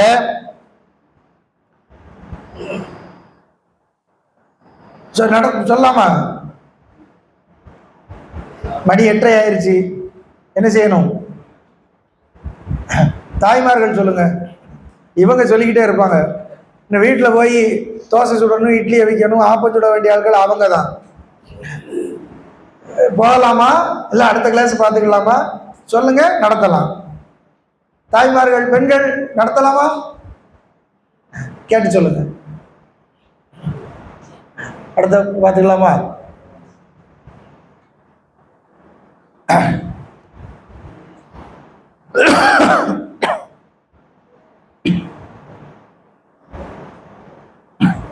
சரி, இன்ஷா அல்லாஹ். அப்போ இடம், வாடகை, கடை இது சம்பந்தமாக பார்த்துருக்குறோம். இது வரைக்கும் சொன்ன காரியங்களில் ஏதாவது சந்தேகங்கள் இருந்தால் கேளுங்க. தெரிஞ்ச வரைக்கும் இன்ஷா அல்லாஹ் சொல்கிறேன். தெரியலைன்னா அதுக்கான விடையை தேடிட்டு அடுத்த வகுப்பில் இன்ஷா அல்லாஹ் நான் கட்டாயம் சொல்கிறேன். ஜக்காத் ஒரு ஆய்வுன்னு போட்டிருக்கீங்க. நான் தலைப்பு கொடுக்கும்போதே சொல்லணும்னு நினச்சேன். ஆய்வு பண்ணுற அளவுக்குலாம் நான் பெரிய ஆள் கிடையாது சார், சாதாரணமாக படித்து தான் சொல்கிறேன். இப்போ இதில் ஏதாவது சந்தேகங்கள் இருந்தால் கேளுங்க, இன்ஷா அல்லாஹ் தெரிஞ்ச வரைக்கும் சொல்கிறேன். தெரியாதவைகளுக்கு இன்ஷா அல்லாஹ் அடுத்த வகுப்பில் நாம் பார்க்கலாம்.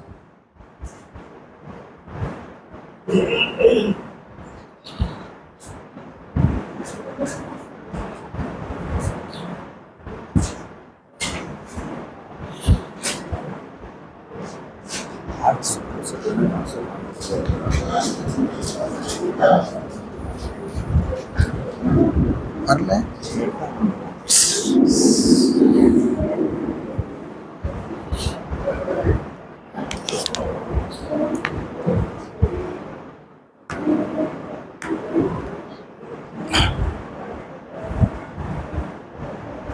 ரைட்.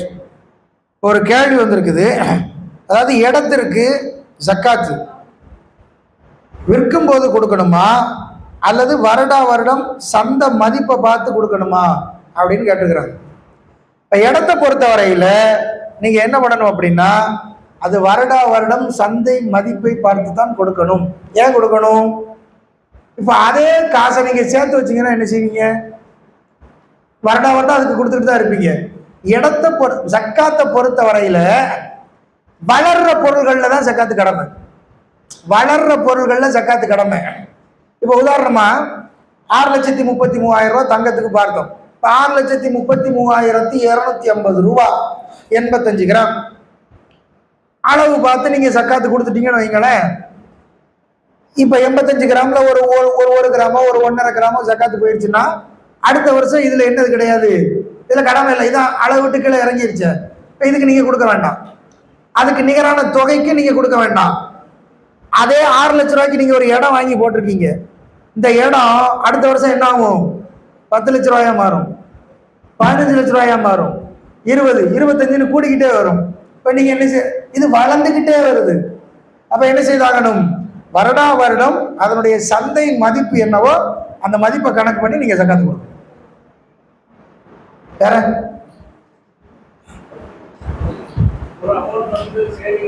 ஆ ஆ ஆ ஆ ஆ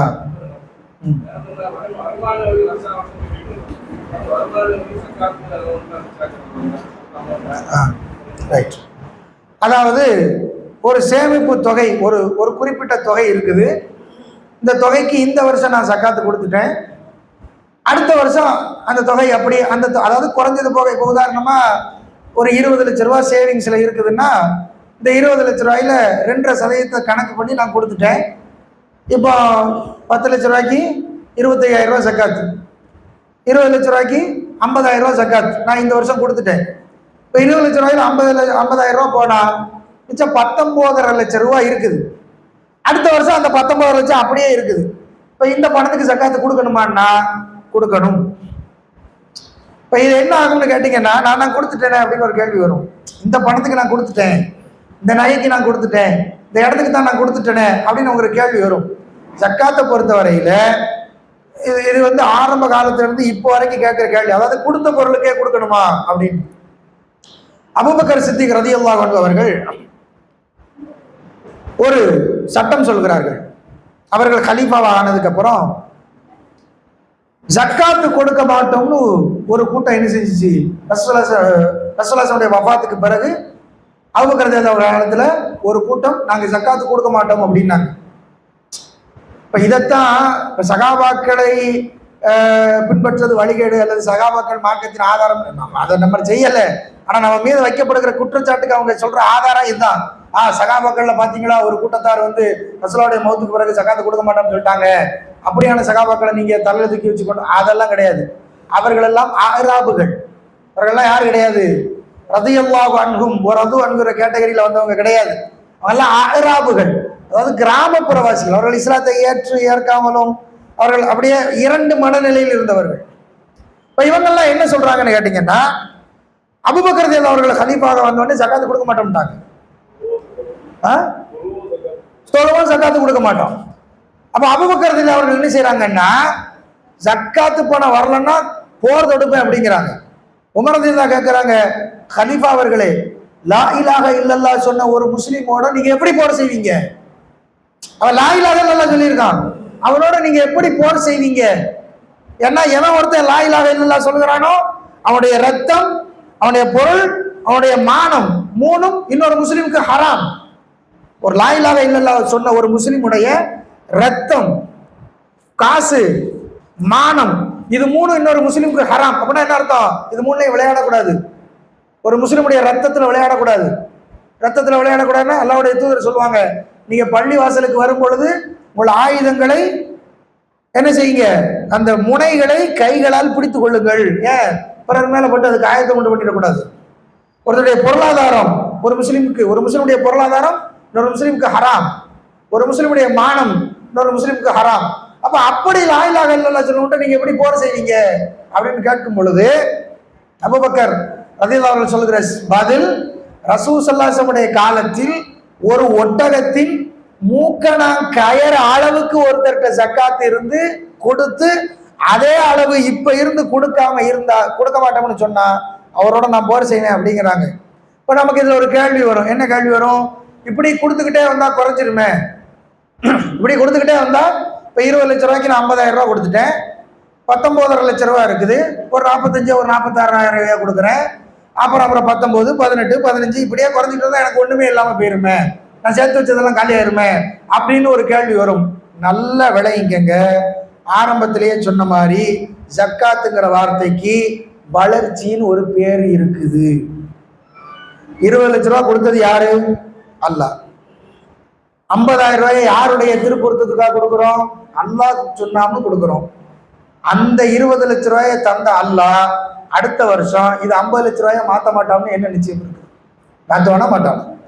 அல்லாவுக்காக முன் வந்து நாம ஒரு பொருளாதாரத்தை கொடுத்தால் கண்டிப்பாக அதுல பரக்கத்து உண்டு. அல்லாஹ் அதை வளர்ப்போம்.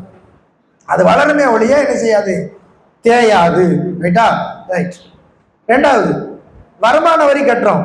வருமான வரி கட்டியது போக மிச்சம் இருக்கிற தொகைக்கு நாம ஜக்காத்து கொடுக்கறதா இல்ல வருமான வரியையும் அதோட சேர்க்கிறதான்னு கேட்டா, வரிங்கிறத நீங்க உங்க சேமிப்புல சேர்க்க முடியாது. ரைட்டா? நீங்க நீங்க நீங்க சம்பாதிச்ச பொருளாதாரத்துக்கு இந்த கவர்மெண்ட்டுக்கு நீங்க கட்டுக்கிற வரி இருக்கு பாருங்க, அது வேற. இது இஸ்லாமிய அரசாங்கம் இல்லை, இது இஸ்லாமிய வரி சிஸ்டமும் இல்லை, வரி நடைமுறையும் இல்லை. அப்ப அந்த வரி எதுல வராது? ஜக்காத்து அளவுக்குள்ள வராது. அது போக நீங்க சேர்த்து வச்சுக்கிற பணத்தை நீங்க கணக்கு பண்ணி அதுக்கு ஜக்காத்து கொடுத்தீங்கன்னா போதுமானது. வேற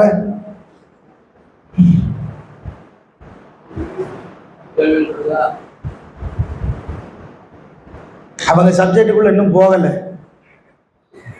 லேடி சப்ஜெக்டுக்குள்ள இன்னும் போகல, அதனால கேள்வி வரல. நகையும் பணமும் சேமிப்புக்கு தான் சொல்லியிருக்கு. உடம்புல போட்டிருக்கிற நகைக்கு ஜக்காத்து உண்டான்னு சொல்லலை. சொன்னோம்னா இப்ப கேள்வி நிறைய வரும். சரி, இன்ஷா அல்லாஹ். அல்லாஹ் நம்ம எல்லோருக்கும் நேர்வழி காட்ட போதுமானவன். ஷேக் அவர்கள் சொன்ன மாதிரி ஜக்காத்துங்கிறது ஒரு மிகப்பெரிய டாபிக்கு. அதை 1 மணி நேரம் ஒரு நாளைக்குள்ள பேசி முடிக்க முடியாது. இன்ஷா அல்லாஹ் வாய்ப்பு கிடைக்கிற போது இன்னொரு நாள் கண்டிப்பாக மீதம் இருக்கிற சட்டத்தை சொல்லுவோம். அந்த வகுப்பு கட்டாயம் வாங்க இன்ஷா அல்லாஹ். இன்னைக்கு வந்த மாதிரி அந்த வகுப்புக்கு கண்டிப்பாக வந்தீங்கன்னா தான் இதனுடைய தொடர்ச்சி நமக்கு புரியும். அப்போ வராமல் போனீங்கன்னா சில செய்திகளை நாம் மிஸ் பண்ணதாக ஆயிரும். இன்ஷா அல்லாஹ் அந்த வகுப்புலையும் கண்டிப்பாக கலந்துக்கங்க. அல்லாஹ் நம்ம எல்லோரையும் சொல்லுங்க. சில பேர் என்ன பண்றாங்கன்னா, இன்கம் டாக்ஸ் கொடுக்குறோம்ல, எவ்வளவு கொடுக்கணுமோ அதுல இருந்து எடுத்து நான் இன்கம் டாக்ஸ் கொடுக்குறேன், ஏன்னா அது வந்து மறுபடியும் மக்களுக்கு தான் போய் சேர போகுது. அதாவது ஜக்காத்து பொருளை வரியாக கட்டுகிறார்கள் இன்கம் டேக்ஸுக்கு. இது சரியா அப்படின்னு கேட்டால் இது ஜக்காத்தை நிறைவேற்றிய அடிப்படையில் வராது. ஏன்னா ஜக்காத்தே இல்லைன்னாலும் நீங்கள் வரி கட்டி தான் ஆகணும். நீங்கள் உழைக்கிற காசுக்கு ஜிஎஸ்டி 18%, வருமான வரி 30%, நீங்கள் கெட்டியே ஆகணும். ரைட்டா? அதை நீங்கள் ஜக்காத்துல இருந்தெல்லாம் கொடுக்க முடியாது. ஏன்? இந்த அரசாங்கம் வேற, இந்த அரசாங்கத்துடைய சிஸ்டம் வேற, இது மக்களுக்கே போய் பயன்படுறது வேற. இது இஸ்லாம் மக்களுக்கு பயன்படுகிறதா, ஒட்டுமொத்த மக்களுக்கு பயன்படுகிறதா? ஆமா. அப்ப இது இஸ்லாமிய அடிப்படையில செலவுபடுத்தப்படுகிறது. இப்ப மக்களுக்கு செலவுபடுத்தப்படுகிறதுனா இவங்க மக்களுக்கு எந்த வகையில் இது செலவாகுது? இது வறியவர்களுக்கு, ஏழைகளுக்கு, வழிபோக்கர்களுக்கு, சிறை கைதிகளுக்கு, அல்லாஹ்வுடைய பாதையில் இருக்கிறவங்களுக்கு, ஜிஹாது செய்யறவங்களுக்கு செலவு செய்யப்படுதுன்னா கிடையாது. இது காபிர்களுக்கு செலவு செய்யப்படுகிறது, இது முஷ்ரிக்கீன்களுக்கு செலவு செய்யப்படுகிறது. ஆமா, கள்ளச்சாராயம் குடிச்சிட்டு செத்து போனோம்னா 10 லட்ச ரூபா கொடுக்குது அரசாங்கம். இப்போ நம்ம ஜக்காத்து பணத்தை கள்ளச்சாராயம் குடிச்சிட்டு செத்தவனுக்கு நம்ம என்ன செய்ய முடியாது, கொடுக்க முடியாது. அப்ப அது வேற கணக்கு. அப்படி சொல்றாங்கன்னா அது ஏமாத்துறாங்கன்னு அர்த்தம். அது மழுப்புறது. நான் இந்த கணக்கு நான் அங்கே கொடுத்துட்டேன், ஜக்காத்தை கொடுத்து முடிச்சிட்டேன், அந்த கணக்கிலலாம் வராது. நீங்க கட்டுகிற வருமான வரிங்கிறது நீங்க சேர்த்த பணத்துக்காக நீங்க கொடுக்கறது. ஜக்காத்துங்கிறது நீங்க சேர்த்து வச்சிருக்கிற பணத்துக்கு அல்லாஹ் சொன்ன அடிப்படையில கொடுக்கறது. அல்லாஹ் சொன்ன அடிப்படைங்கிறது வேற, அரசாங்கம் கேட்கிற அடிப்படைங்கிறது வேற. ரெண்டும் வேற வேற வித்தியாசம் உள்ளது. சொல்லுங்க.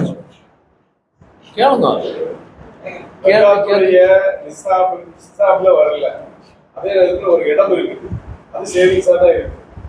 அப்படிங்கிறது என்ன சட்டம்? ஜக்காத்துடைய நிசாபு வராத இடமா? அவரு தங்கத்துடையோ வெள்ளியுடையோ சேவிங்ஸ், மற்ற பொருளாதாரத்துடைய சேவிங்ஸ்ல ஜக்காத்துடைய நிசாபுக்குள்ள வந்த ஆள் இல்ல, வரல தற்போதைய. அதே நேரத்துல சேவிங்ஸாக அவங்களுக்கு இடம் இருக்கு. அப்ப அந்த இடத்துக்கு ஜக்காத்து கொடுக்கணுமா வேண்டாம்? அந்த இடம் நிசாபை தாண்டி வாடகைக்காக வாங்கி வைக்கல, வேற ஏதாவது வியாபார அவசியத்துக்காக வாங்கி வைக்கல, வீடு இல்லாத காரணத்தினால வீட்டுக்காக வாங்கி வைக்கல, எதுவும் இல்லை, அடிப்படை தேவைகளுக்காக இடம் இல்லை. அது ஒரு சேவிங்ஸாக இருக்கு. அந்த சேவிங்ஸா இருக்கும்போது அதுக்கு ஜக்காத்து கொடுக்கணுமா வேண்டாம்? அந்த சேவிங்ஸ் 6 லட்ச ரூபாயை தாண்டிடுச்சா கொடுத்து தான் ஆகணும்.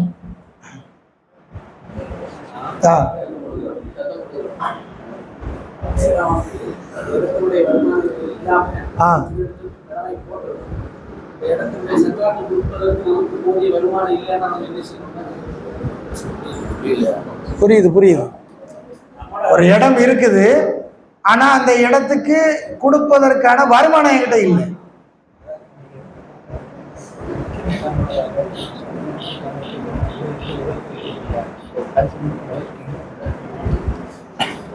அதான், அதாவது ஒரு இடம் நான் வாங்கி போட்டிருக்கிறேன், அல்லது எனக்கு கிடைச்சிருக்குது பாகப்பிரிவினை அடிப்படையில். இந்த இடத்துக்கு ஜக்காத்து கொடுத்து தான் ஆகணும். ஆனால் கொடுக்கறதுக்கு என்கிட்ட போதிய வருமானம் இல்லை, என் வருமானத்தை விட அது கம்மி அப்படின்னா, இப்போ நல்லா விளைவிக்கங்க.